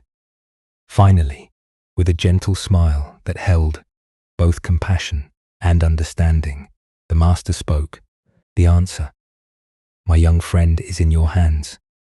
The student stood frozen, his mouth hanging open slightly. In 3 simple words, his elaborate trap had been completely dismantled. The teacher hadn't fallen for either option of the false dilemma. Instead, he had pointed to something far more profound, the fundamental truth that the student himself held the power to determine the outcome. The young man looked down at his hands, still cupped behind his back, feeling the tiny bird's rapid heartbeat against his palms. He realized with startling clarity that the master was right. The bird's fate had never depended on the teacher's answer or supposed wisdom. It had always been entirely in the student's control. More than that, he began to understand that this was true about far more than just this moment. The power to choose life or death, creation or destruction, compassion or cruelty. All of it was always in his hands, in every situation, every day. Slowly, the young man brought his hands forward and opened them. The small bird sat still for just a moment, as if gathering itself, then spread its wings and flew into the blue sky, disappearing among the trees. Buddha's wisdom teaches us, we are what we think. All that we are arises with our thoughts. With our thoughts, we make the world. This ancient wisdom illuminates the profound responsibility that comes with conscious choice and the recognition that we are always the architects of our own experience. Why do we so often look outside ourselves for answers that can only be found within Zen Buddhism? Points to our tendency to seek authority figures who will tell us what to do, what to think, what to choose. But the deepest teaching is that true wisdom cannot be given from one person to another. It can only be discovered through our own conscious engagement with life. The student's question seemed to be about the teacher's insight, but it was actually about his own power. He was so focused on proving the master wrong that he almost missed the profound truth being offered that every moment presents us with choices that shape not only our immediate circumstances, but our character and destiny. Consider your own daily decisions, both large and small. How often do you wait for someone else to tell you what the right choice is? How frequently do you seek permission, approval, or guidance for decisions that ultimately rest entirely in your own hands? The young man's bird represents all the power we hold but sometimes fail to recognize. In our relationships, careers, and spiritual development, we constantly face moments where we hold something precious in our hands. The well-being of others, our own integrity, opportunities for growth or destruction. The outcome depends not on external circumstances or other people's wisdom, but on what we choose to do with the power we possess. The master's response reveals something crucial about authentic teaching. True teachers don't give answers. They point us back to our own capacity for wisdom. They help us recognize the choices we're already making and the power we already possess, rather than encouraging dependence on their authority. Zen teacher Charlotte Joko Beck said, "We are always in choice, even when we think we're not." The bird in the student's hands represents all the moments when we convince ourselves we have no options, no power, no responsibility. But consciousness always involves choice, and choice always involves responsibility. Look deeply at a current challenge in your life. Where are you waiting for someone else to provide answers, solutions, or direction? What would change if you fully recognize that the power to shape the outcome is already in your hands? This doesn't mean you have control over all external circumstances, but you always have choice about how you respond. The Buddha taught, the mind is everything. What you think, you become. Every thought, every intention, every action is like the student's choice with the bird, an opportunity to create life or death, beauty or suffering, wisdom or ignorance. The answer is always in our hands. Tonight, as you consider the various situations in your life where you seek guidance or feel powerless, can you sense the truth the Master was pointing to? Can you feel the weight of the choices you carry every day, not as a burden, but as the fundamental dignity of conscious existence? As the Buddha observed, no one saves us but ourselves. No one can, and no one may. We ourselves must walk the path. The bird flies free, not because of the teacher's wisdom, but because of the student's choice. In recognizing our own power to choose life over death, compassion over cruelty, truth over deception, we discover that the answer to every important question has always been in our hands. Now, let us explore a story about the difference between superficial understanding and lived wisdom. This is the tale of following the stream in the heart of a vast wilderness where towering pines stretch toward endless sky. Two city dwellers found themselves completely lost. They had ventured into the high timber for what was supposed to be a simple day hike, but overconfidence and poor preparation had led them far from any familiar trail. For a day and a night they wandered through the dense forest, their anxiety growing with each passing hour. The comfortable urban world they knew seemed impossibly distant. Every tree looked the same. Every path led to another confusing intersection, and their sense of direction had completely abandoned them. Just as panic was beginning to set in, they stumbled upon an old hermit sitting peacefully beside a small clearing. His weathered face spoke of years spent in solitude, and his calm presence offered immediate comfort to the desperate travelers. "How do we find our way back to civilization?" they asked urgently, their voices carrying the desperation of people who had exhausted their own resources. The hermit looked at them with kind eyes that seemed to see more than their immediate predicament. "I could tell you," he replied thoughtfully, "but you'd still get lost." The two men exchanged confused glances. This wasn't the straightforward directions they had hoped for. "What should we do?" they asked, their frustration evident. "Go with the flow," the hermit answered simply. "I beg your pardon," one of them responded, clearly expecting something more practical and specific. The hermit smiled and gestured toward a small stream that bubbled cheerfully through the clearing. "Go with the flow. You see that stream over there? Just follow it. Streams go into creeks, and creeks go into rivers, and rivers go through towns. Also, along the way, you'll have water to drink and berries to eat." This practical advice made immediate sense to the lost travelers. Following water downstream was indeed a reliable way to find human settlements, and the stream would provide essential resources they needed for survival during their journey. But one of the men, perhaps having heard spiritual teachings before, asked a deeper question. "Is that what Zen people mean when they say, 'Go with the flow'?"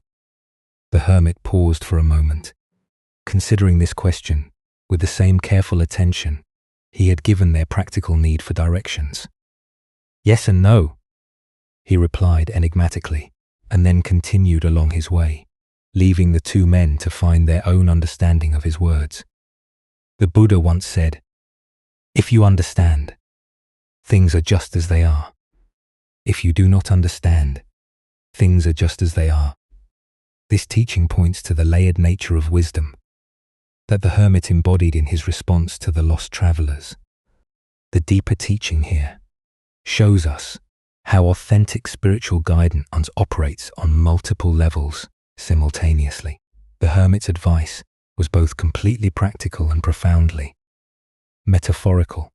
On the surface level, following the stream was simply good wilderness survival strategy. On a deeper level, it represented the entire approach to living that Zen encourages.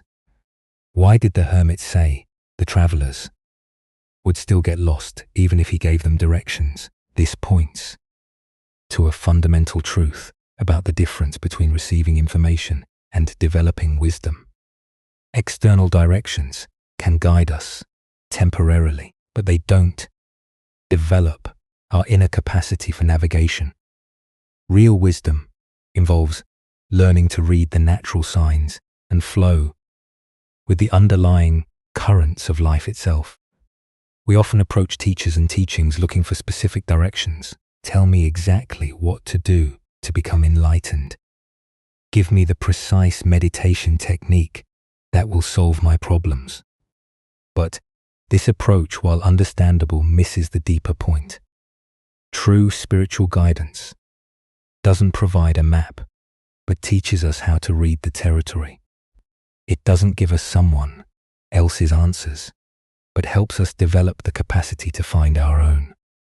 Like the stream that naturally knows its way to the ocean, we each have an innate wisdom that can guide us if we learn to trust and follow it. The phrase "go with the flow" has become so common in popular culture that it's almost lost its meaning, often interpreted as passive resignation or lack of direction. But the hermit's yes and no response points to a more nuanced understanding. True flowing isn't about drifting aimlessly, but about aligning our efforts with the natural currents of wisdom and compassion. The stream represents the towel, the natural way that underlies all existence. When we align ourselves with this deeper flow, our actions become effortless and effective. We stop pushing against reality and learn to work with the grain of existence rather than against it. But this requires developing a different kind of intelligence than our usual problem-solving mind. The travelers wanted explicit directions because that's how the rational mind works, through clear step-by-step instructions.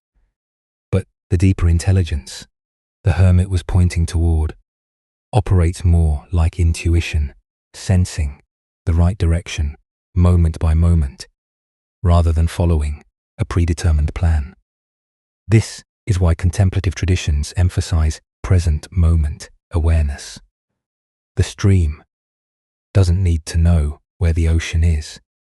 It simply flows in the direction that feels natural right now.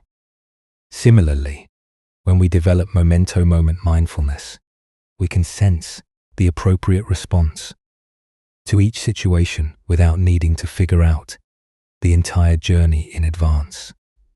Tonight, as you navigate the complexities of your own life, can you sense the streams of natural wisdom flowing beneath the surface of your daily concerns? What would it mean to trust that deeper current while still attending responsibly to practical necessities? Buddha's wisdom reminds us thousands of candles can be lighted from a single candle, and the life of the candle will not be shortened.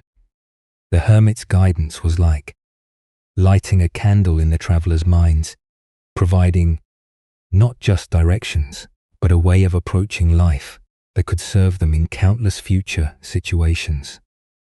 Now, let us explore a story about fearlessness and the power that comes from accepting what cannot be changed.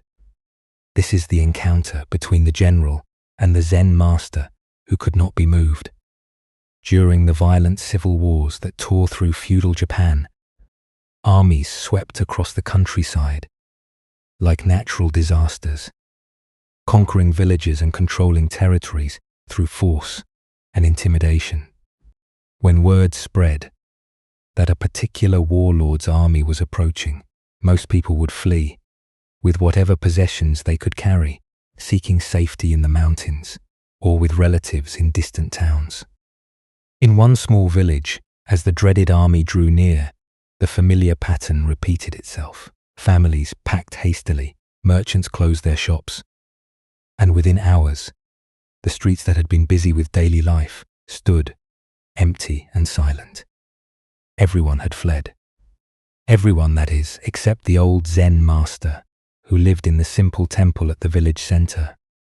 When the conquering army arrived and found the village deserted, the general was surprised to discover smoke still rising from the temple chimney.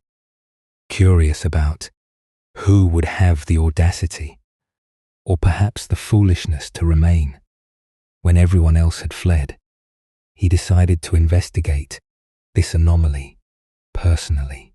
The general approached the temple with several of his lieutenants, expecting to find either a frail old man too weak to flee or perhaps someone who had been.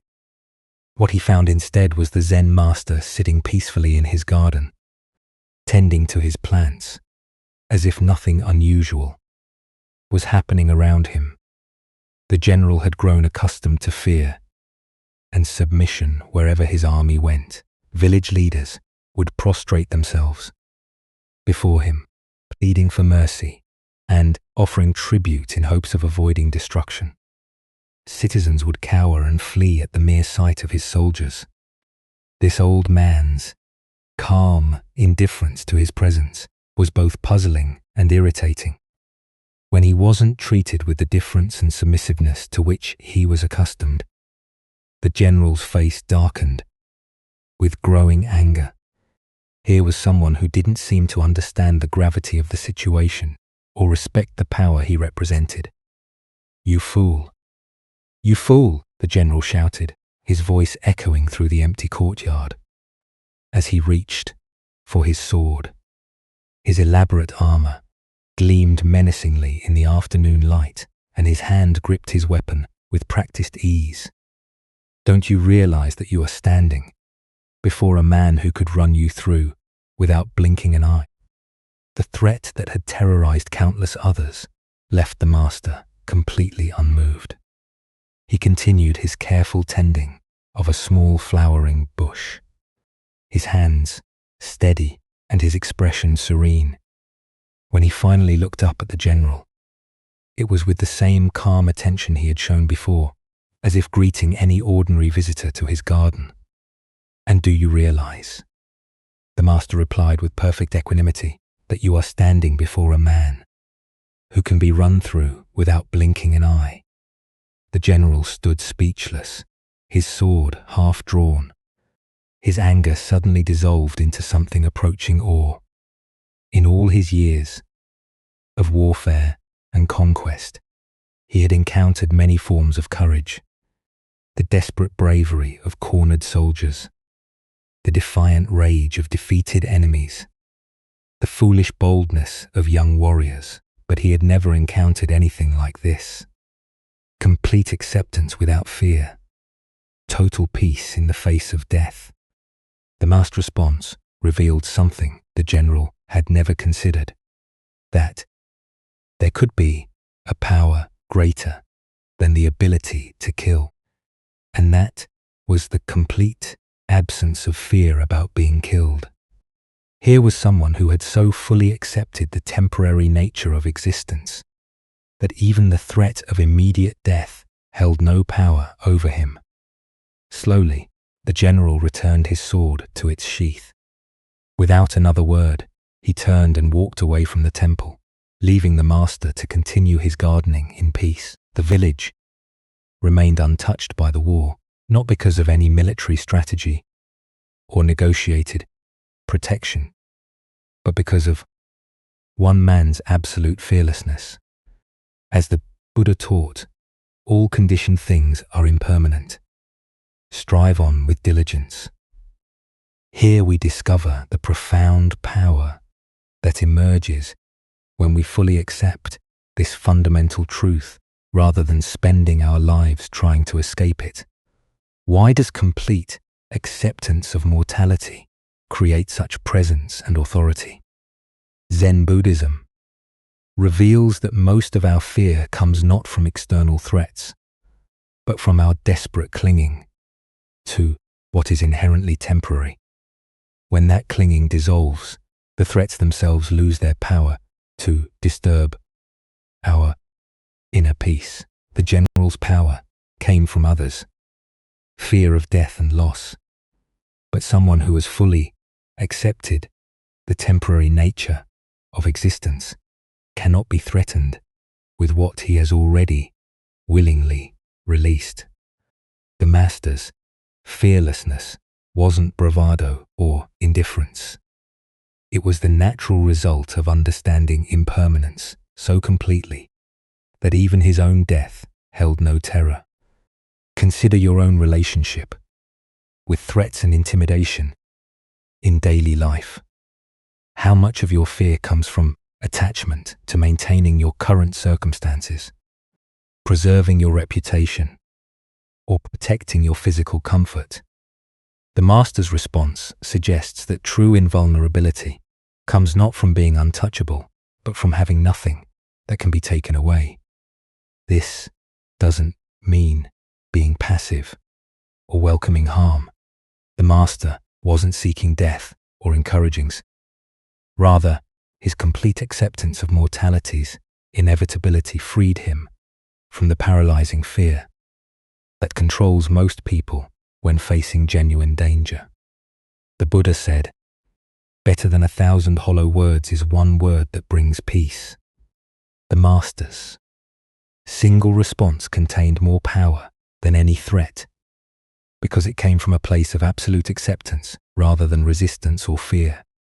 Tonight, as you consider the various pressures and threats you face, can you remember the master's profound response to the general sword? Can you find the space where acceptance of impermanence creates not resignation, but a kind of unshakable presence that cannot be intimidated? Buddha's wisdom reminds us, the whole secret of existence is to have no fear. True freedom comes not from avoiding danger, but from understanding so completely that we cannot ultimately be harmed, that external threats become powerless to disturb our essential peace. Let us continue on our journey with a teaching about the dangerous gap between conceptual understanding and lived experience. This is the story of the one-eyed monk and the silent debate. In ancient China, when traveling monks wandered from monastery to monastery, seeking teachings and testing their understanding, a particular custom had developed among Zen communities.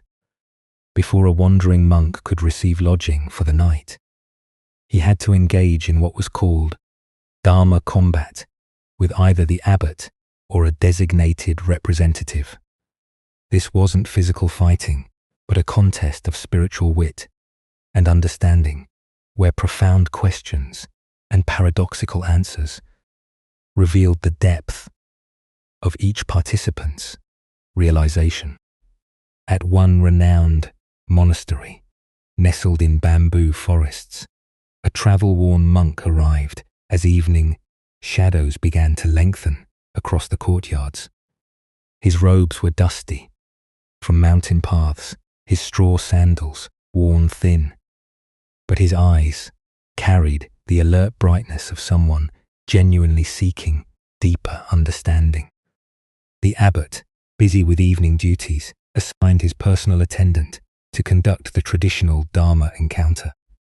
This attendant had served the monastery faithfully for many years, though he possessed what others might consider a disadvantage. He had lost one eye in an accident during his youth.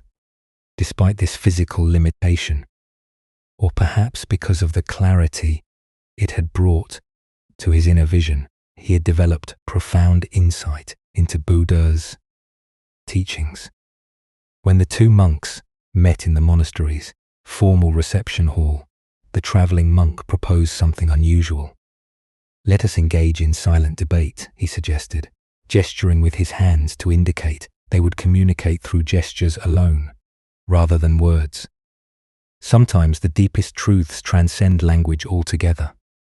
The attendant nodded agreement, and they began their wordless exchange. The wayfarer raised one finger toward the ceiling, holding it steady with an expression of calm confidence. Without hesitation, the attendant responded by raising two fingers, the traveling monk seeming pleased by this response, then raised 3 fingers. At this, the attendant surprised him by making a tight fist and holding it firmly in the space between them. The traveling monk's confident expression faltered.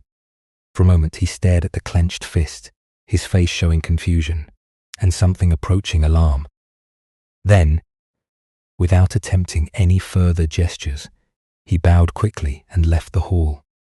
Soon afterward, he found the abbot and spoke with obvious respect and disappointment. "Venerable sir, your representative is far too advanced for me.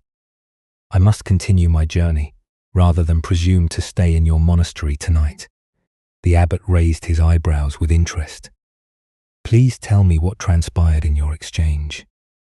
"Well," the traveler explained earnestly, "I began by holding up one finger to symbolize the Buddha, the awakened one who showed us the path to enlightenment, but your monk immediately responded with 2 fingers, indicating the Buddha and the Dharma, both the teacher and the teachings he offered. So, I raised 3 fingers to represent the complete triple gem, the Buddha, the Dharma, and the Sangha, the community of practitioners.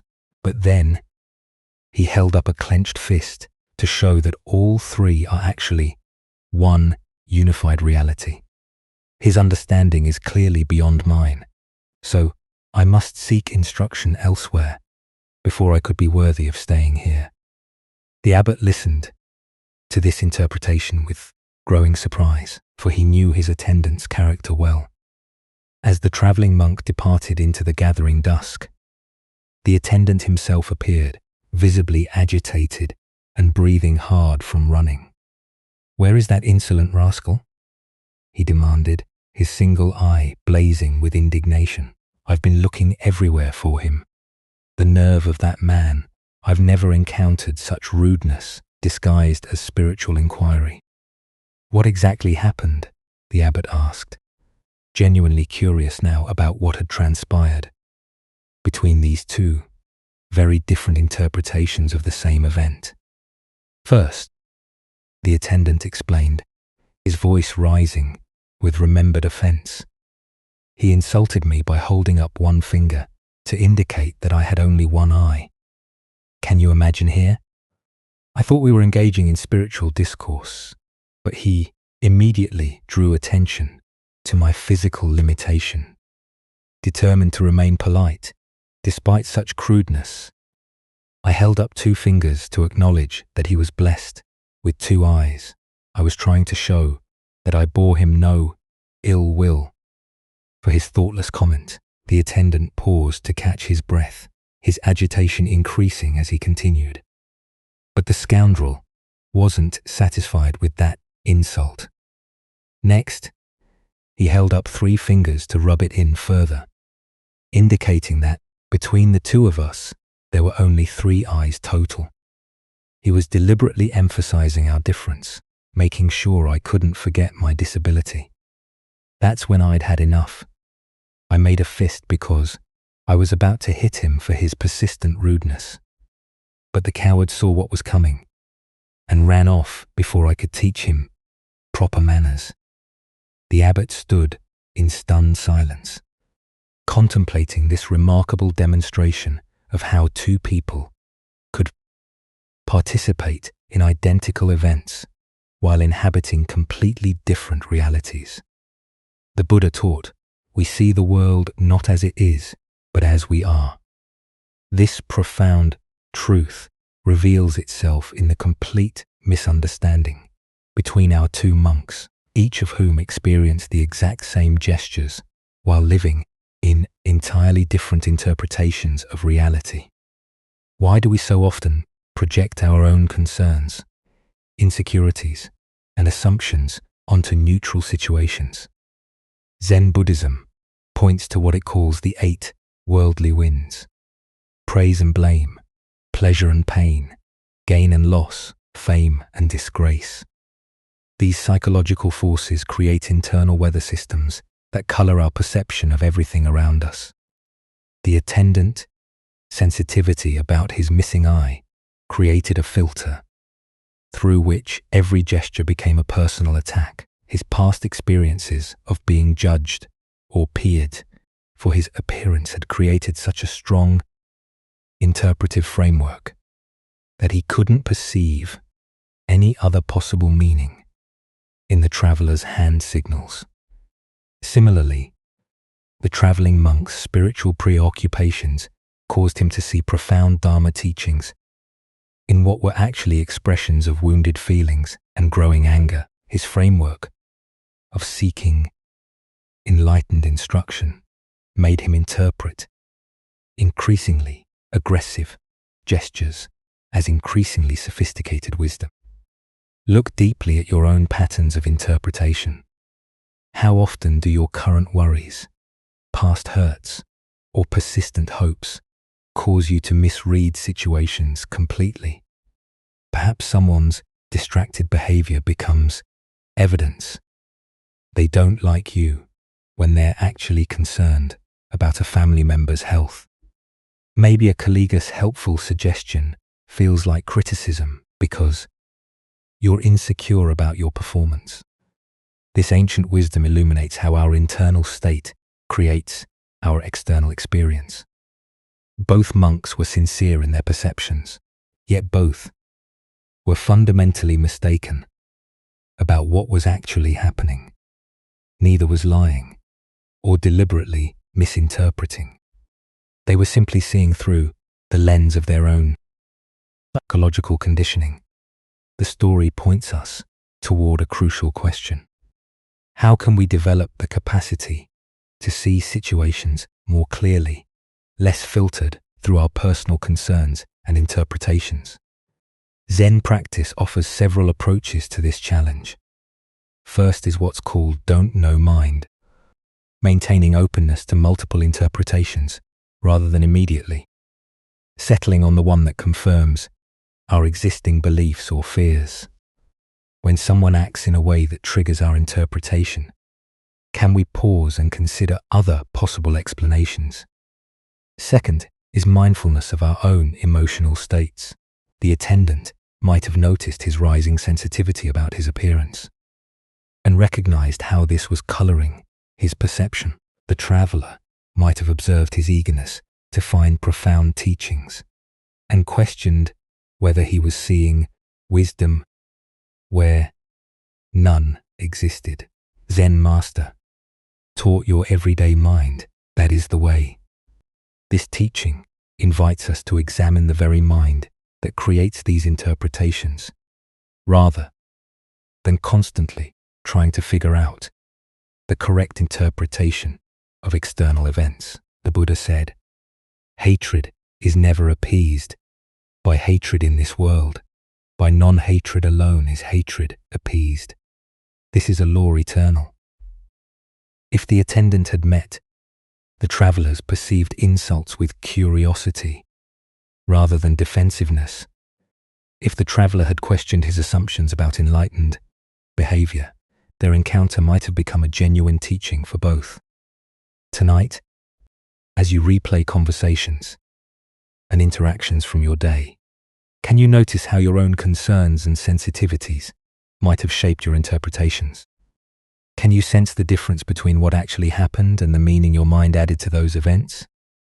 As the Buddha taught, peace comes from within. Do not seek it without. By understanding how our internal weather creates our external storms, we discover the possibility of clear seeing that serves both wisdom and compassion. Our next story reveals the difference between technical mastery and true mastery of oneself. This is the lesson of the archer and the bridge. A young man had devoted years to perfecting his skill with the bow and arrow.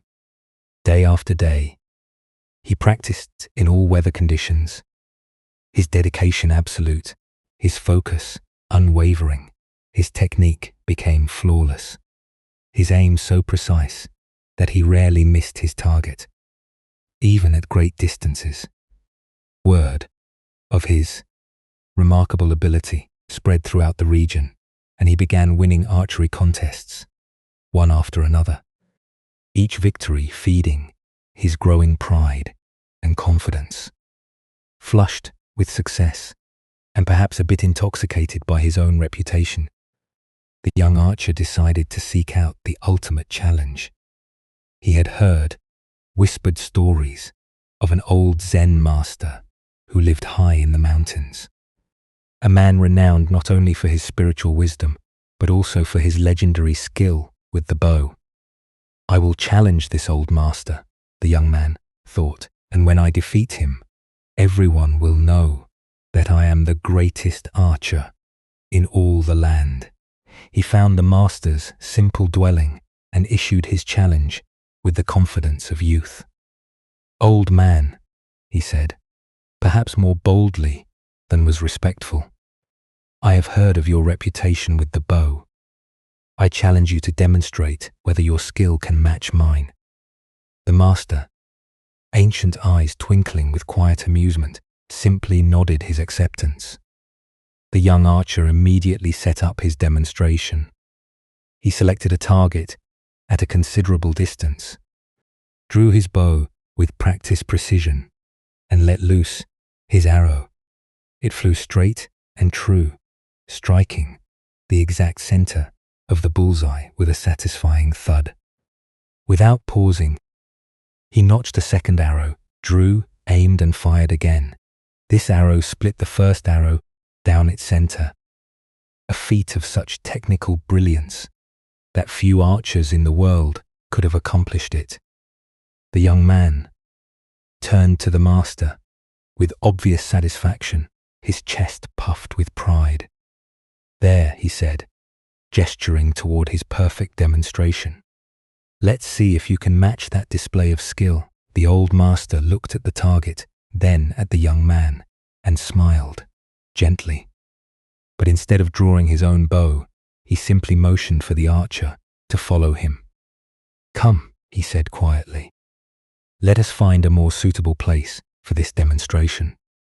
Curious about what the old man had in mind, and confident that no location could diminish his superior abilities, the young archer followed the master up a winding mountain path. They climbed higher and higher, the air growing thinner, the path more treacherous, until finally they reached a place where the mountain was split by a deep chasm. Spanning this terrifying gap was a single fallen log, weathered and narrow, that served as a bridge between the two sides. Far below, so far that the bottom disappeared into shadow, the chasm yawned like a hungry mouth. The slightest misstep would mean certain death. Without a word, the old master calmly stepped out onto this precarious bridge. His movements were unhurried, graceful, completely at ease, despite the mortal danger. When he reached the center of the log, where it sagged slightly and swayed with his weight, he paused and turned to face a distant tree on the far side of the chasm, drawing his bow with the same casual precision he might use in his own garden. The master took aim and released his arrow. It flew across the void and struck the distant tree with a clean, direct hit, not necessarily more accurate than the young man's shots, but accomplished under conditions that would challenge even the most seasoned warrior. The master then gracefully stepped back onto solid ground and gestured toward the log bridge. "Now, it is your turn," he said simply. The young archer approached the edge of the chasm and looked down into the seemingly bottomless abyss. His mouth went dry, his palms began to sweat, and his legs trembled beneath him. The very thought of stepping onto that narrow, unstable bridge filled him with paralyzing terror. The technical skill that had made him so confident suddenly seemed irrelevant in the face of this primal fear. He tried to force himself forward, but his body refused to obey. His hands shook so violently that he couldn't even grip his bow properly, much less aim with any precision.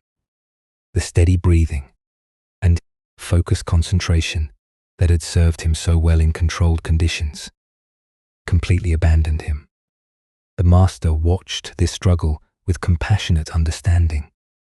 "You have developed great skill with your bow," he observed gently, "but you have little skill with the mind that lets loose the shot. As the Buddha taught, the mind is everything. What you think, you become." This ancient wisdom illuminates the difference between mastery of technique and mastery of the mind that employs the technique. Why do we so often mistake technical proficiency for true mastery? Zen Buddhism points to our tendency to focus on external accomplishments while neglecting the inner development that makes those accomplishments meaningful.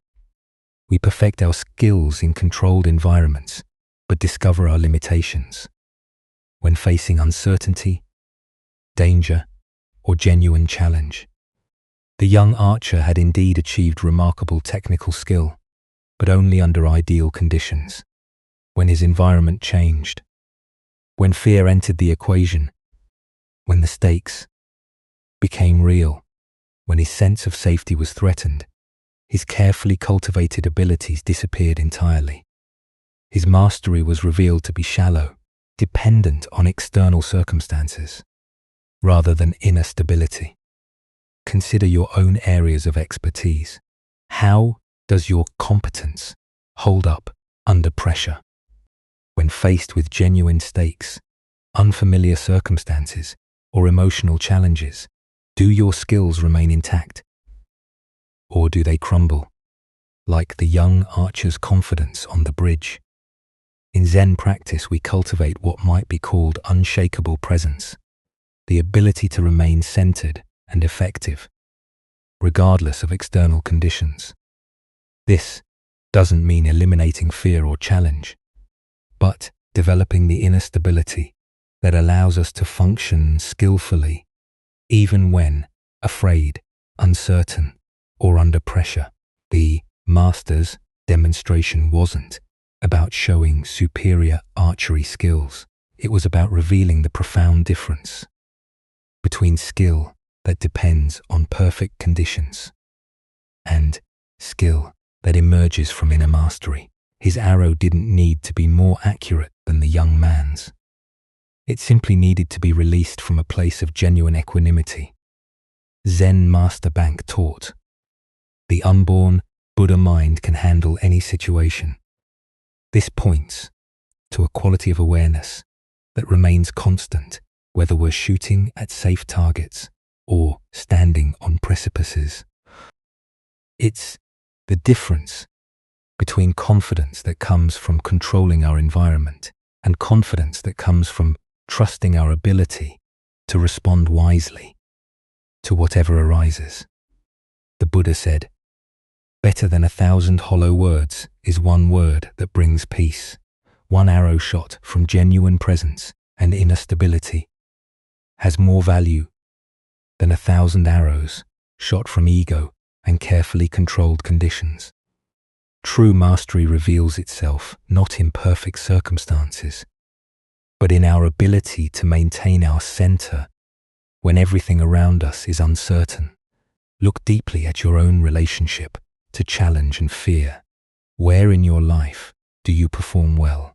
In safe, controlled environments, but struggle When stakes are raised or conditions become unpredictable, this isn't a failure.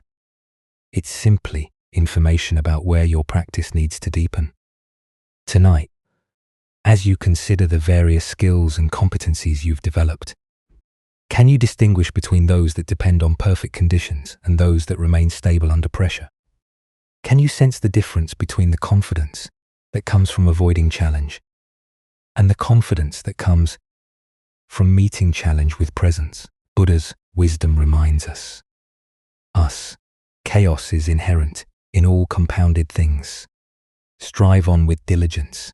Life is the bridge over the chasm, uncertain, sometimes frightening, always requiring us to find our balance, not in the safety of solid ground, but in our ability to remain centered while walking through space.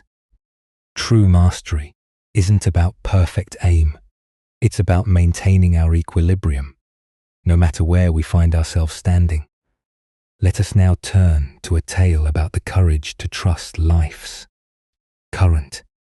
This is the story of the crystal river.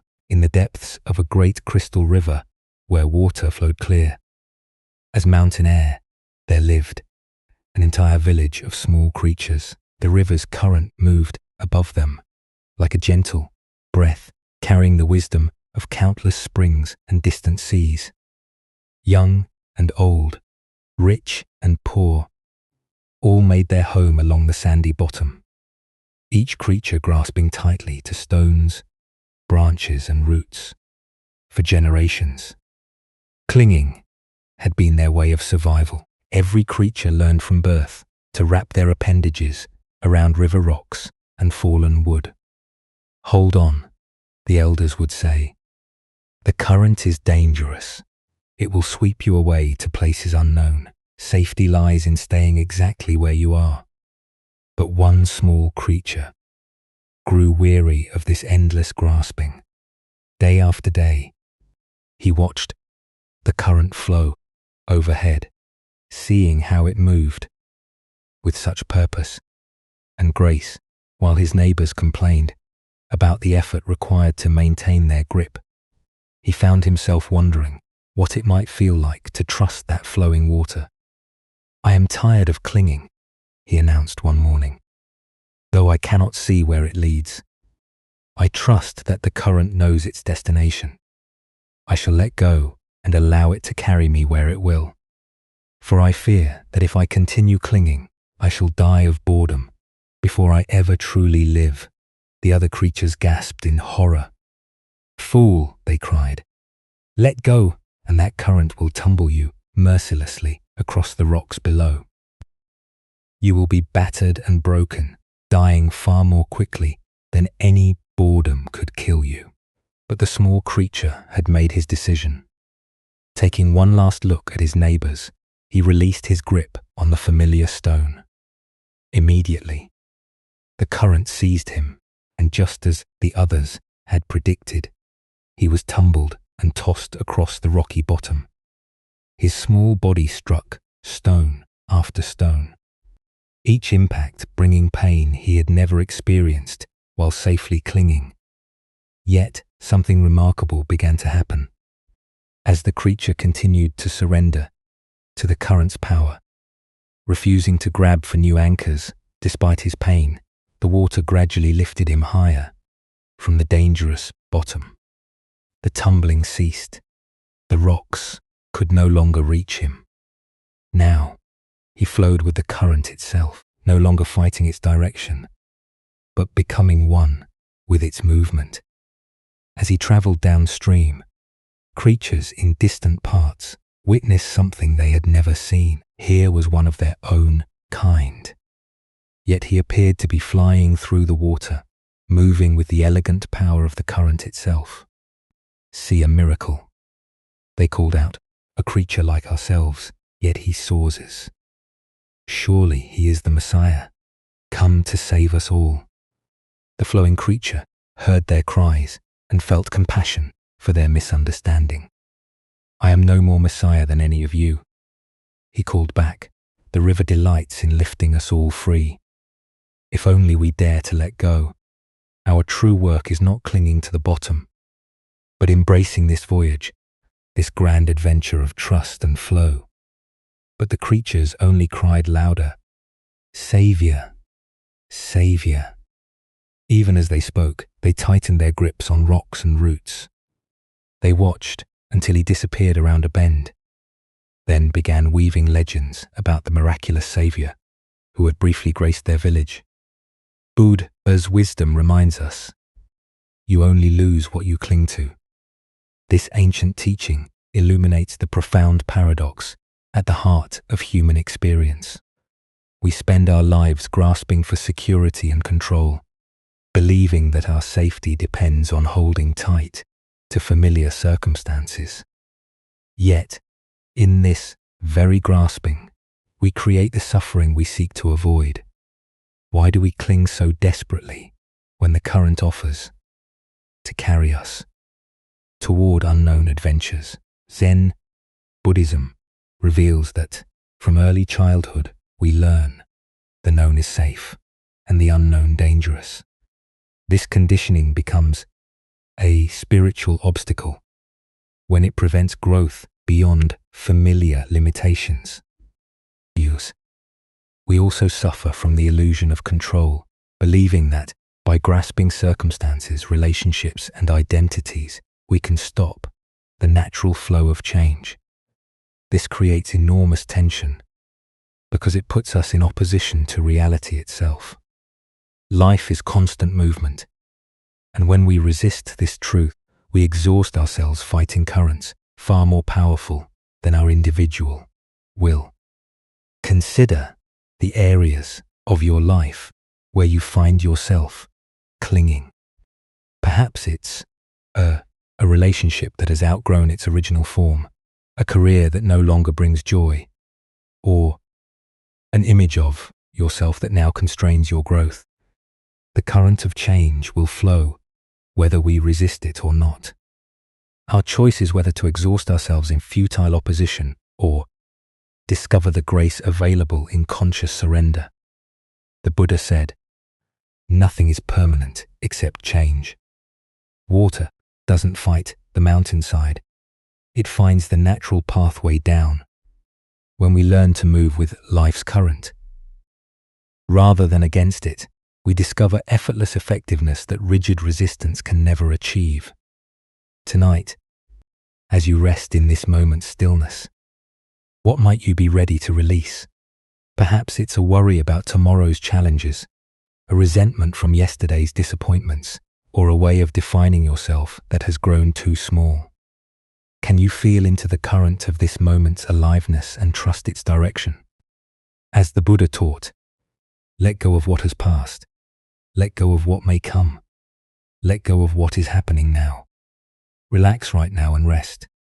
In this trust, we discover that the current we feared would destroy us is actually the very force that can carry us home to our true nature. Our next story reveals the power of returning to what is real when fear threatens to overwhelm us. This is the tale of the captured warrior. In ancient Japan, during a time of constant warfare between rival clans, a skilled warrior found himself on the losing side of a fierce battle as his comrades fell around him, and defeat became inevitable. He was captured by enemy soldiers and dragged away from the battlefield. His armor stripped, his weapons confiscated. That evening, they threw him into a dark, cramped prison cell with stone walls that seemed to press in from all sides. The heavy wooden door slammed shut with a finality that echoed through his bones. As darkness settled over the prison, the warrior's mind began to race with terrifying possibilities. Tomorrow they would come for him. He knew the customs of war. First would come the interrogation designed to extract information about his lord's defenses, troop movements, and strategic plans. When he refused to speak as honor demanded, they would resort to torture. Hot iron, bamboo splinters under his fingernails. Methods he had heard, described in hushed tones by other warriors. And when they had extracted what they could, or when they grew tired of his silence, would come the execution. As these thoughts consumed him, his heart began to pound so violently, he feared it might burst. His breathing became shallow and rapid. Sweat beaded on his forehead, despite the cool night air. Sleep seemed impossible as his mind conjured increasingly vivid scenarios of tomorrow's suffering. Hours passed in this torment. The warrior paced his small cell, sat against the cold stone wall, lay on the straw-covered floor. Nothing brought relief from the visions of impending doom that played repeatedly in his mind, like a terrible dream he couldn't escape. Then, in the depths of his despair, he remembered the gentle voice of his Zen master back at the monastery, where he had studied before becoming a warrior. The old teacher's words came to him as clearly as if the master was sitting beside him in the cell. Tomorrow is not real. It is an illusion. The only reality is now. At first, the warrior's frightened mind resisted these words. How could tomorrow be an illusion when the threats were so concrete, so inevitable? But as he sat quietly and allowed the teaching to penetrate deeper, something began to shift. He noticed his breathing. In this moment, he was breathing freely. He felt the straw beneath him, rough but not uncomfortable. He heard the sound of wind moving through the trees outside his window, a sound that spoke of the natural world continuing its ancient rhythms, regardless of human conflict. In this moment, he was not being tortured. In this moment, he was not dying. In this moment, there was simply a man sitting in a cell, alive and aware. The terrors that had seemed so overwhelming moments before revealed themselves to be nothing more than thoughts about a future that existed only in his imagination. As this understanding deepened, a profound peace settled over the warrior. His breathing slowed and deepened. His racing heart found a steady rhythm. For the first time since his capture, he smiled. The master's wisdom had freed him from a prison, far more confining than the stone walls around him, the prison of anxious thoughts about tomorrow. Within minutes, the warrior fell into a deep, peaceful sleep. The Buddha once said, "If you want to know your past, look at your present condition. If you want to know your future, look at your present actions." This ancient wisdom illuminates the profound truth the warrior discovered in his cell. The only moment in which we ever actually live is this one. Why do we torture ourselves with endless scenarios about the future? Zen Buddhism explains that our minds evolved as survival mechanisms, constantly scanning for threats and planning for protection. While this capacity serves us in genuine emergencies, it becomes a source of suffering when we mistake mental projections for reality. Look deeply at your own experience. How much of your anxiety stems from vivid imaginings of future scenarios that may never occur? The presentation. You're worried about the medical test results. You're awaiting the difficult conversation you need to have. These situations exist primarily in thought, not in present reality. The warrior's teaching shows us that we can acknowledge future challenges without being consumed by them. Planning, and preparation have their place, but when they transform into obsessive worry, they rob us of peace and clarity. As Vietnamese Zen master Thich Nhat Hanh taught, thanks to impermanence, everything is possible. The future remains unwritten, shaped by causes and conditions we cannot fully predict or control. The worried mind assumes that current difficulties will inevitably continue or worsen, but impermanence teaches us that everything changes. The warrior in his cell could not know what the next day would actually bring. Perhaps his lord's forces would mount a rescue. Perhaps his captors would show mercy. Perhaps diplomatic negotiations would secure his release. Buddha spoke of this when he said, "The past is gone. The future is not yet here, and there is only one moment for you to live." This teaching doesn't encourage us to ignore future responsibilities or avoid reasonable planning. Instead, it invites us to recognize where our attention habitually goes and to gently guide it back to the richness of present experience. In Zen practice, we cultivate what's called beginner's mind, approaching each moment with fresh awareness rather than predetermined anxiety. When we truly inhabit the present, we often discover that it contains resources for peace and clarity that worried thinking never revealed. Consider how the warrior's shift in attention transformed his entire experience. The same cell, the same uncertain future. But by returning to present moment awareness, suffering transformed into peace. This transformation is available to us in every moment of anxiety or fear. Tonight, as you notice your mind creating stories about tomorrow's challenges, remember the captured warrior and his master's wisdom. What is actually happening right now? What simple experiences, breathing, sitting, the temperature of the air, are available to anchor you in reality rather than imagination? As the Buddha taught, do not dwell in the past. Do not dream of the future. Concentrate the mind on the present moment. In this teaching lies the key to the warrior's prison and our own. Now let us explore a story about the nature of genuine assistance and the goal of true teaching. This is the encounter between the psychiatrist and the Zen master. At a gathering of professionals and spiritual teachers, a psychiatrist found himself in conversation with a renowned Zen master.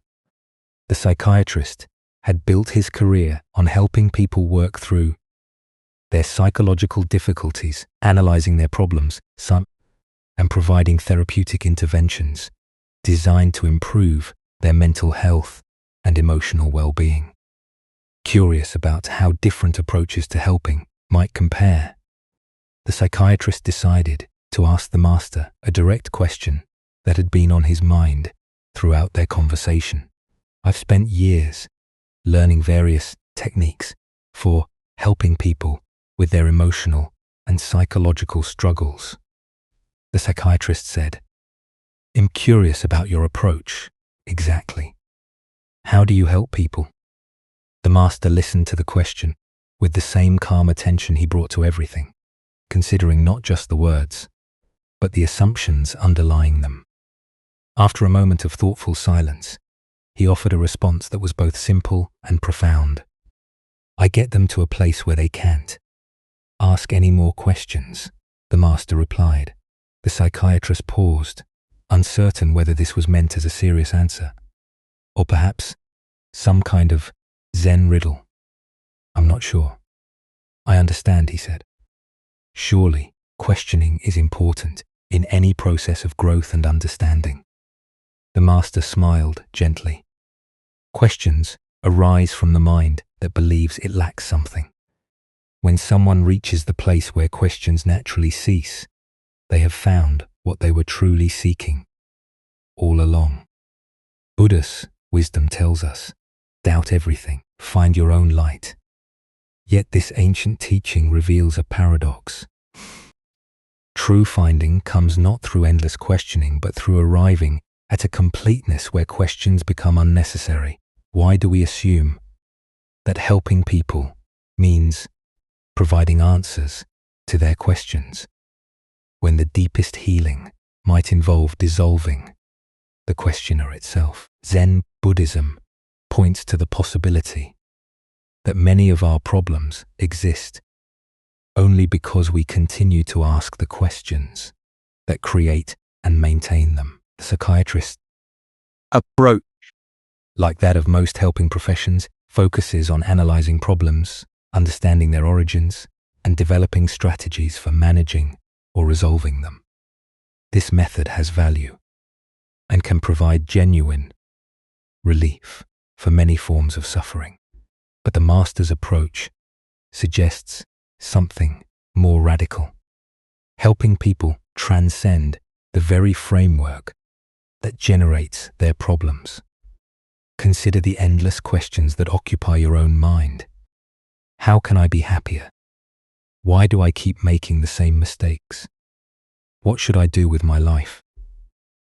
How can I find meaning? Each question implies a questioner who lacks something, who needs something, who must figure something out. But what if the questioner itself is the source of the seeking? In Zen practice, we discover that many of our problems are maintained by the very effort to solve them. The mind that constantly asks, "How can I find peace?" is the same mind that disturbs the peace that is naturally present. The person who desperately seeks enlightenment may be reinforcing the very sense of separation that creates the feeling of being unenlightened.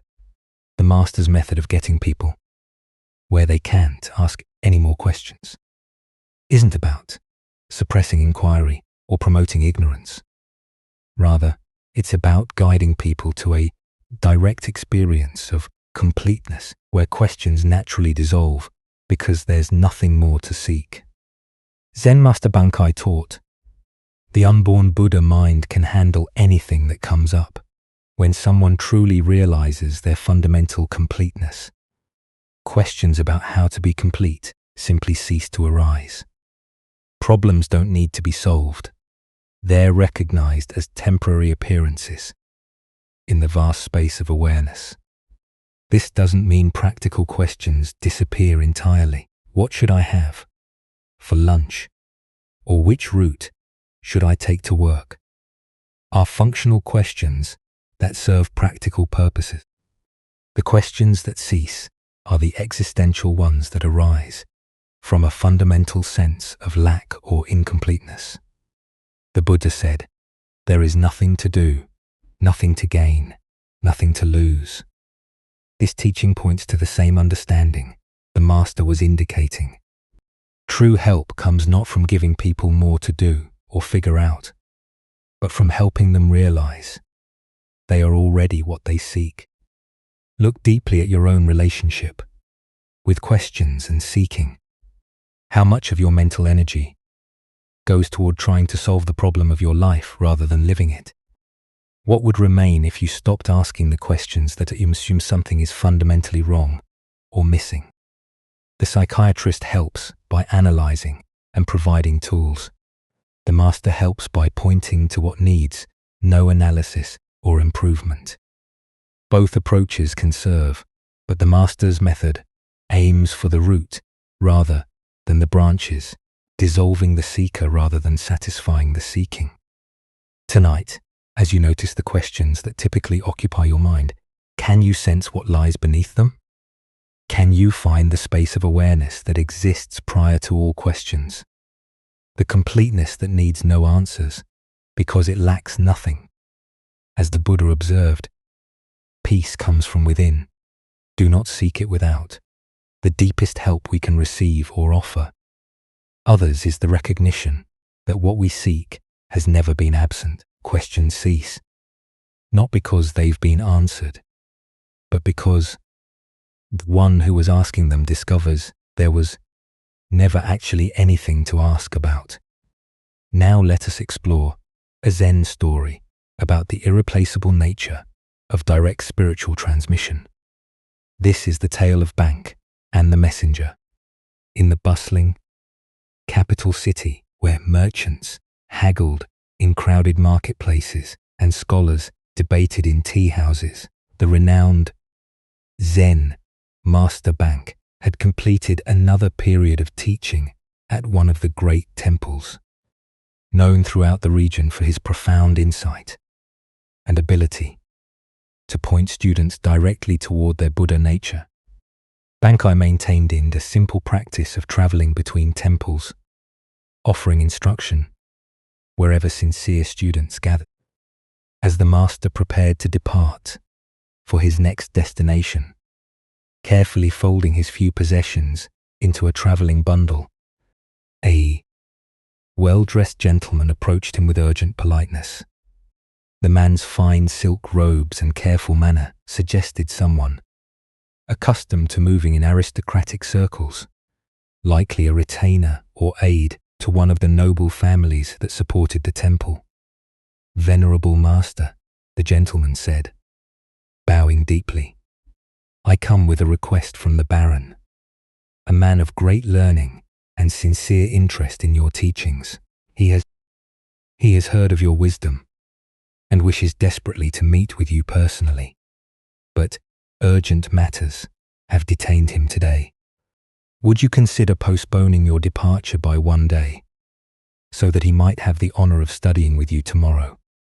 Bank, despite his eagerness to reach the next temple where students awaited him, recognized the genuine need in the request. The path of a teacher required flexibility and compassion, even when inconvenient. "Of course," he replied simply, "I shall remain one more day."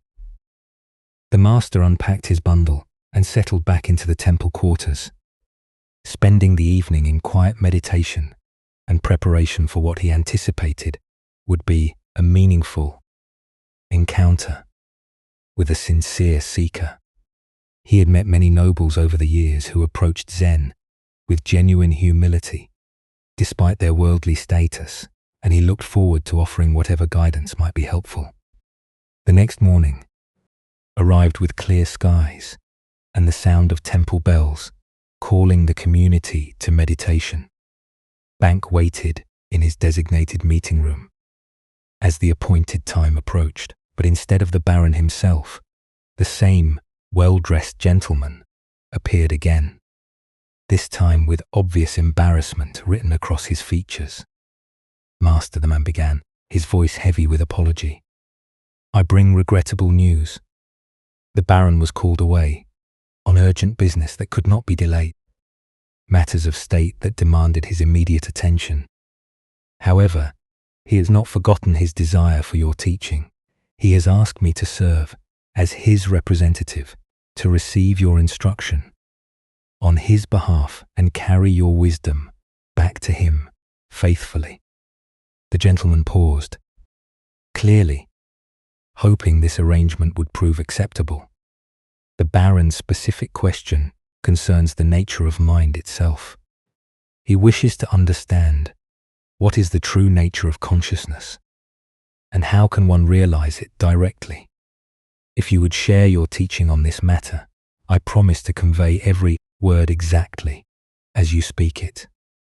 Bankai listened to this request with gentle attention, his expression remaining calm and compassionate.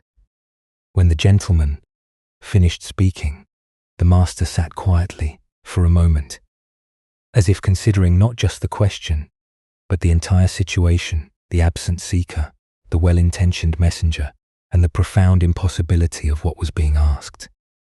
Finally, Bang spoke with characteristic simplicity and directness.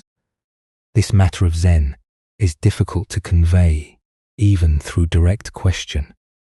An answer between teacher and student meeting, face to face, it becomes all the more difficult, indeed impossible, to transmit through a messenger, no matter how sincere or capable that messenger might be."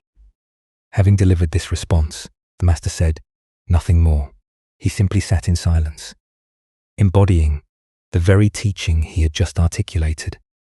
The gentleman waited, perhaps expecting elaboration or alternative suggestions, but none came. Eventually, finding himself speechless and somewhat confused, the gentleman bowed politely and withdrew from the temple. The Buddha once said, "Be a lamp unto yourself." This profound truth reveals itself in Bankai's gentle but firm refusal to reduce Zen wisdom to a message that could be carried by proxy. Spiritual awakening cannot be transmitted secondhand because it is not information but transformation. Why do we often approach spiritual learning as if it were academic knowledge that can be collected and conveyed through intermediaries? Zen Buddhism teaches that awakening is not a concept to be understood, but a reality to be directly experienced. Like the taste of water to someone who is thirsty, it cannot be adequately described, it must be experienced firsthand. The Baron's question about the nature of consciousness reveals our typical approach to spiritual inquiry. We want to understand awareness intellectually, to grasp it conceptually, to possess it as knowledge. But consciousness cannot be made into an object of study, because it is the very subject doing the studying. It's like trying to see your own eyes without a mirror. The seeing itself is what you are trying to see.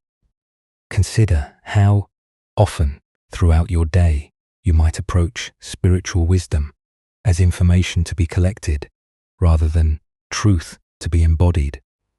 We read books about meditations instead of meditating. We study descriptions of enlightenment instead of investigating our present experience. We seek answers about the nature of mind instead of directly examining what we call mind. Right now, Zen Master Dogen taught to study the Buddha way is to study the self. To study the self is to forget the self. This paradox points to the heart of why spiritual transmission requires direct engagement. The self that wants to understand Buddhism intellectually is the very construction that must be seen through.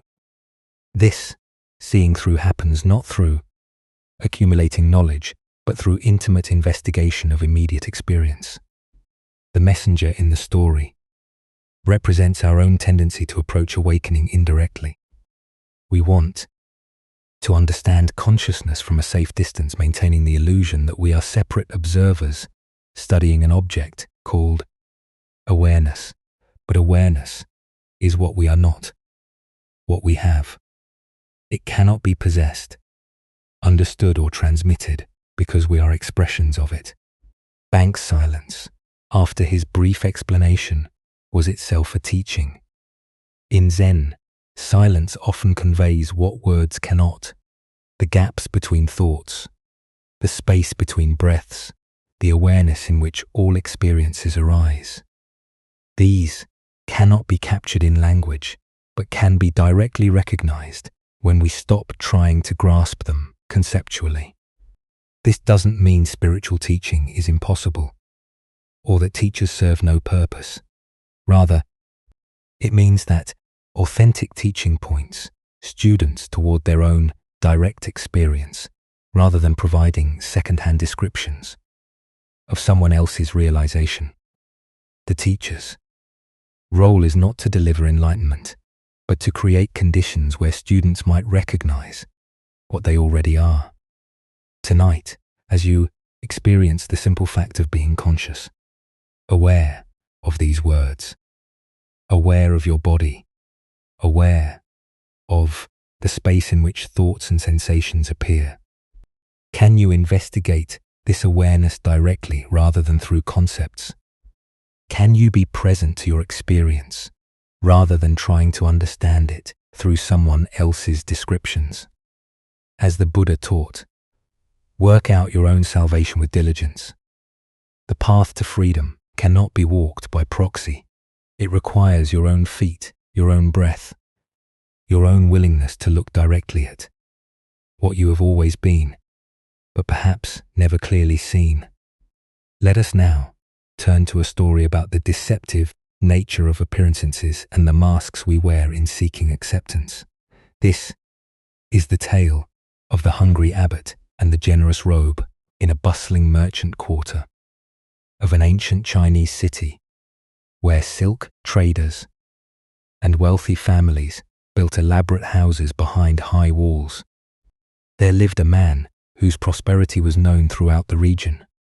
His mansion boasted carved jade doorways, courtyards filled with exotic birds, and servants who attended to every detail of daily life.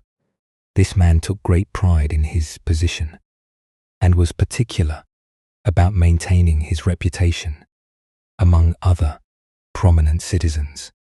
One morning, as autumn rain fell steadily on the cobblestone streets, a figure approached his ornate front gate. The visitor was a Zen abbot from a mountain monastery, but he appeared as nothing more than a beggar. His simple brown robes were patched and worn thin from years of use. His sandals were cracked and muddy from walking mountain paths, and his wooden begging bowl showed the stains and scratches of countless meals received in charity. The abbot stood quietly at the gate, rain dripping from his shaved head, and waited with the patient dignity that comes from years of spiritual practice. When the gatekeeper finally noticed him, the man's expression immediately showed disdain. "What do you want, beggar?" the gatekeeper asked harshly, not bothering to bow or show any respect. "This is the house of an important man. We have no scraps for wanderers." "I am traveling and seeking alms," the abbot replied gently. "Perhaps your master would offer a simple meal to a monk." The gatekeeper looked him up and down with obvious contempt. These ragged clothes, this worn appearance. Clearly, this was just another vagrant trying to take advantage of his master's household. "Be gone," he commanded. "My master does not waste food on beggars. Seek your charity elsewhere." The abbot accepted this rejection without anger or argument. He simply bowed, turned, and walked back into the rain, his empty bowl tucked beneath his arm. Several hours later, as the afternoon sun broke through the clouds, the same figure returned to the same gate, but now everything had changed. The abbot wore his formal ceremonial robes, rich, golden silk, embroidered with intricate patterns, a magnificent purple sash across his shoulders, and prayer beads carved from precious wood. His bearing remained humble, but his appearance now spoke unmistakably of high spiritual rank and monastery wealth. This time, when the gatekeeper saw him approaching, his entire demeanor transformed. "Welcome, honored master," he exclaimed, bowing deeply. "Please, please enter. My master will be so pleased to receive such a distinguished visitor." The rich man himself hurried out to greet the abbot personally, offering elaborate bows and flowery words of welcome. "Venerable sir, what an honor for our humble household. You must join us for our finest meal. Please allow us to serve you." They ushered the abbot into their most elegant dining room, where servants quickly prepared a sumptuous feast. Delicate fish, perfectly seasoned vegetables, fragrant rice, and sweet desserts filled the low table. The rich man sat opposite the abbot, beaming with pride at his ability to host such an important religious figure. As the first course was served, the abbot did something completely unexpected. Instead of eating, he carefully removed his beautiful ceremonial robe and folded it with great attention. Then, with deliberate precision, he placed the folded robe directly in front of the feast, as if it were the honored guest. Standing up with quiet dignity, the abbot spoke clearly, so all present could hear. "This meal is not for me, it is for the robe." Without another word, he walked out of the house, leaving behind both the magnificent feast and the rich man's stunned realization of his own superficial judgment. Buddha's wisdom reminds us, judge not by appearances. A rich heart may be under a poor coat. Here we discover how our fixation on external appearances creates barriers to genuine human connection and spiritual understanding. Why do we judge others so quickly based on their clothing, status symbols, or outward presentation? Zen Buddhism points to our conditioned mind's habit of creating categories and hierarchies based on surface appearances. This mental shortcut allows us to feel we understand people without the more challenging work of seeing their true nature. The rich man's household represents a pattern we all recognize in ourselves. How differently do we treat the well-dressed stranger versus the poorly dressed one? How does our attention change when someone mentions their impressive job title versus their humble occupation? How does our respect shift when we learn someone's wealth or poverty? This ancient wisdom illuminates our tendency to project worth onto external symbols. Rather than recognizing the inherent dignity of every person, the abbot remained exactly the same person in both encounters. His wisdom, compassion, and spiritual realization unchanged by his clothing. Yet, the household's treatment of him transformed completely based solely on appearances. Look deeply at your own patterns of judgment. Perhaps you find yourself making assumptions about people in expensive cars versus old vehicles, designer clothes versus thrift store finds, prestigious addresses versus modest neighborhoods. Each of these judgments reveals how we've been conditioned to equate external appearance with internal worth. The story points us towards a fundamental question about authenticity. If we receive a different treatment based on our presentation, which version of ourselves is real? Are we the person in casual clothes, running errands, or the person dressed professionally for important meetings? Are we the one seeking help or the one offering it? In Zen practice, we cultivate what's called original face, the authentic self that exists beneath all roles, costumes, and presentations. This original face doesn't change, whether we're wearing rags or ceremonial robes. Whether others treat us with respect or dismissal, Zen master taught, your original face is not born and does not die.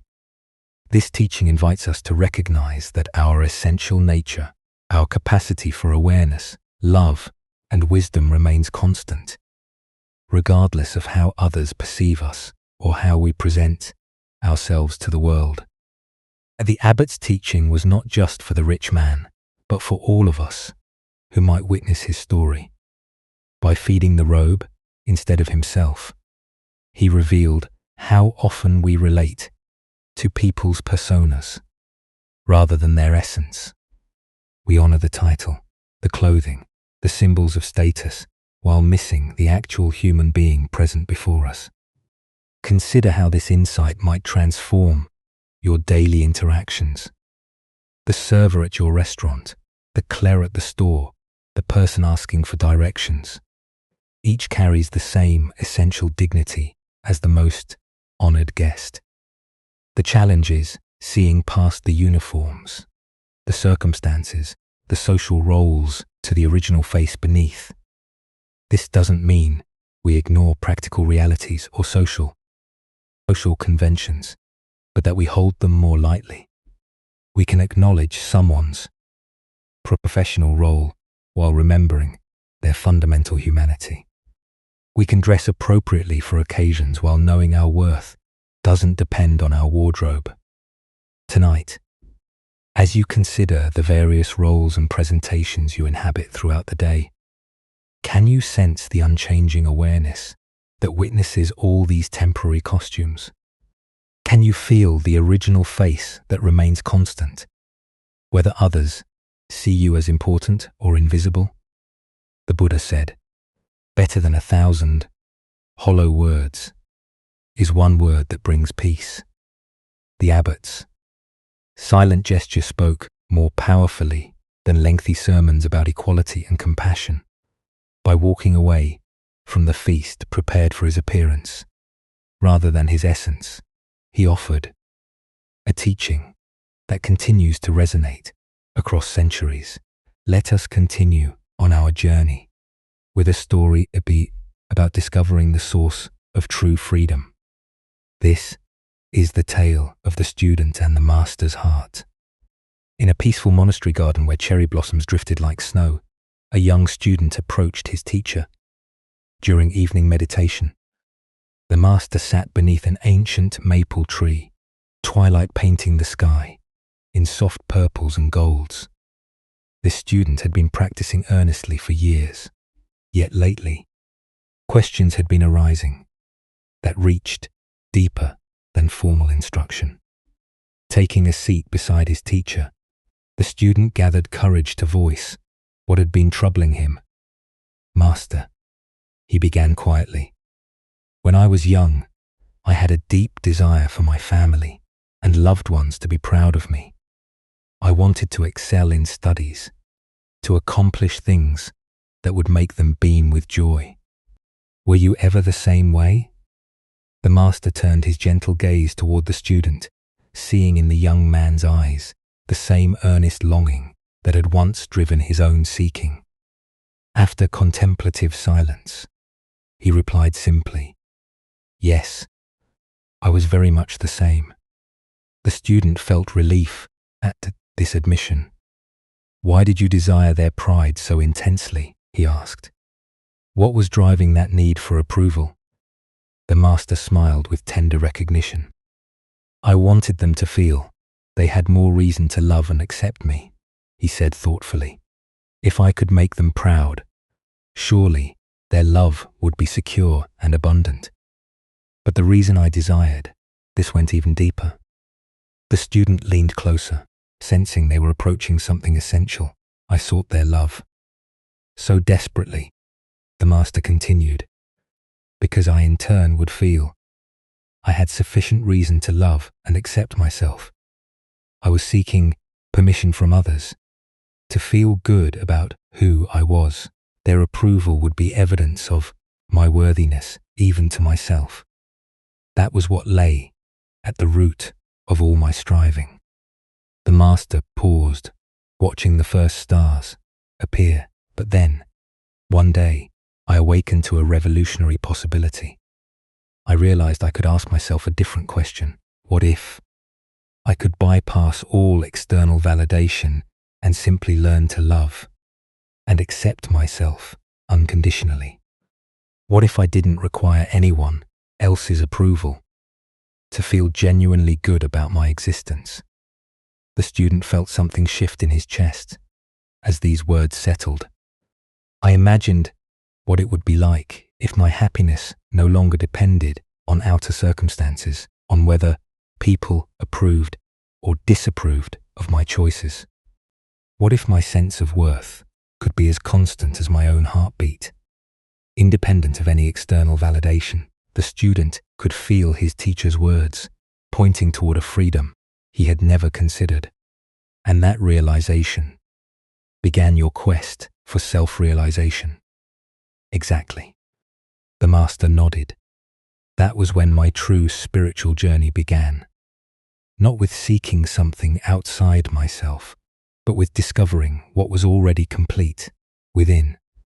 After contemplative silence, the student asked, "And did you never again desire their pride? Did that longing completely disappear?" The master chuckled softly. "Oh, my ego certainly continued to desire approval. Conditioned patterns don't vanish overnight, but something fundamental had shifted in my relationship to those desires. Ego as I had before." He gestured toward the darkening garden, where fireflies had begun their dance.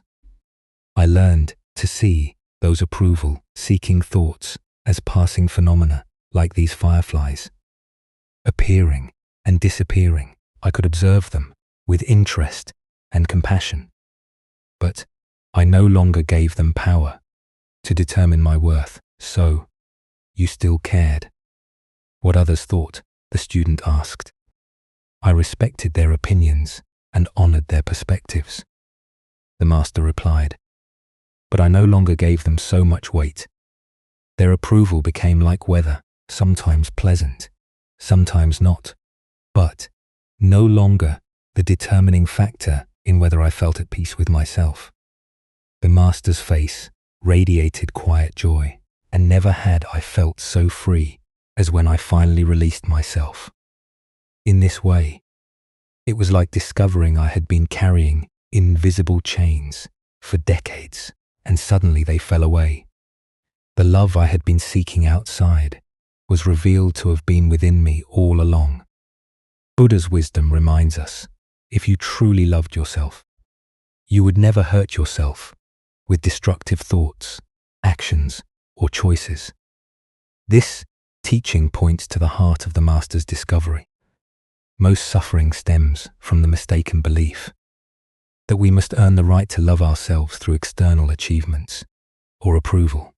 Here we discover one of the most revolutionary insights available. Self-love is not a reward to be earned, but our natural birthright to be claimed. We are born complete and worthy not because of what we accomplish, but simply because we exist. Why do we find unconditional self-love so difficult? From childhood, we absorb messages suggesting love must be earned through good behavior, achievement, or pleasing others. We learn to treat ourselves the way we were treated, often with criticism and conditions. These patterns become so familiar that unconditional self-acceptance feels foreign.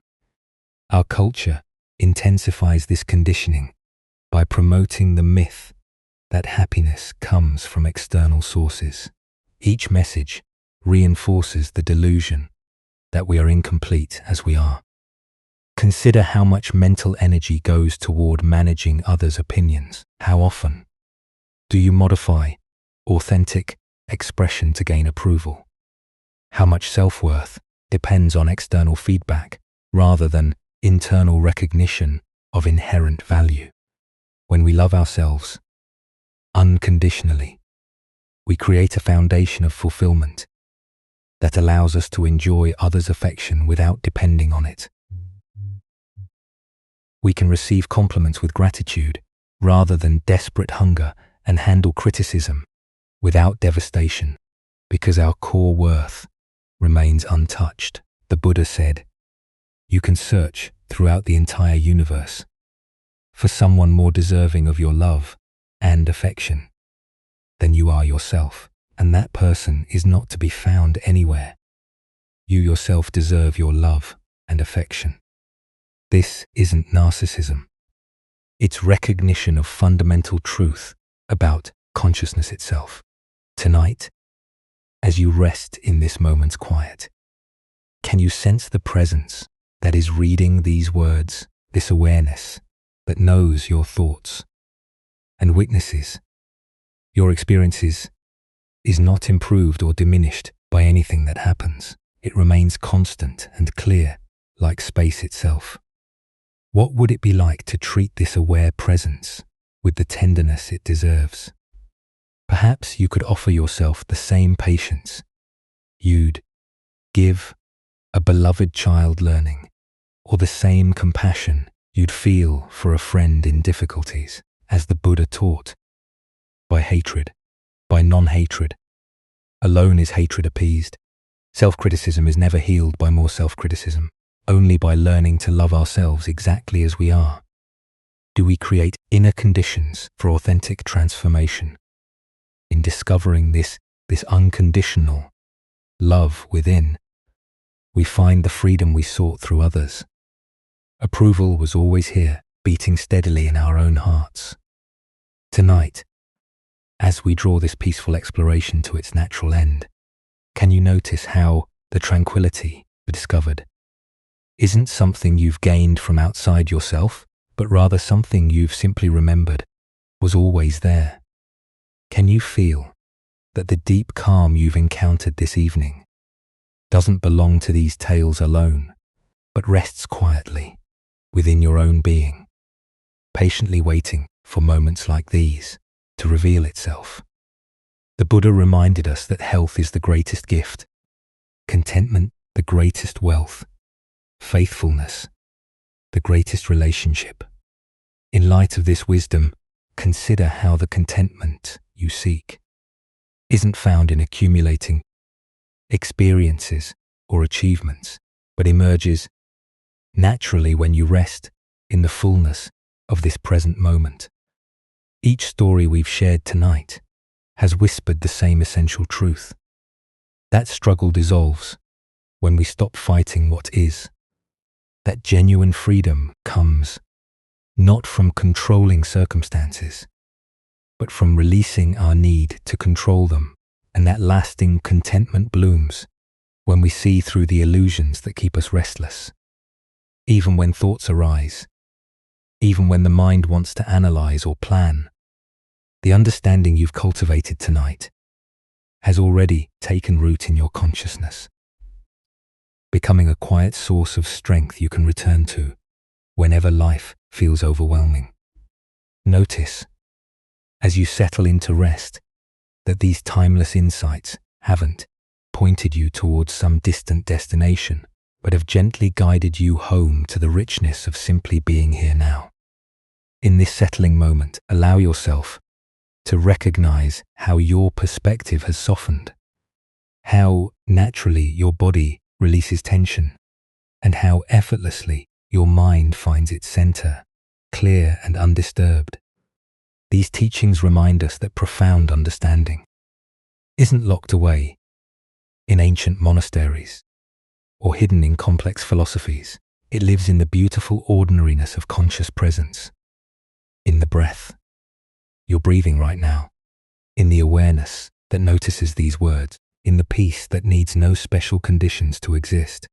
Tonight you've touched that understanding directly, not through thinking about it, but through experiencing it fully. As you transition from this restful space back into the rhythm of your days, take with you not just the stories we've shared, but the deeper recognition they've awakened that peace isn't something to achieve, but something to remember, not something to create, but something to uncover. May this recognition accompany you always, offering clarity in confusion and stillness in chaos. Thank you for joining us on this journey at Sleep Well.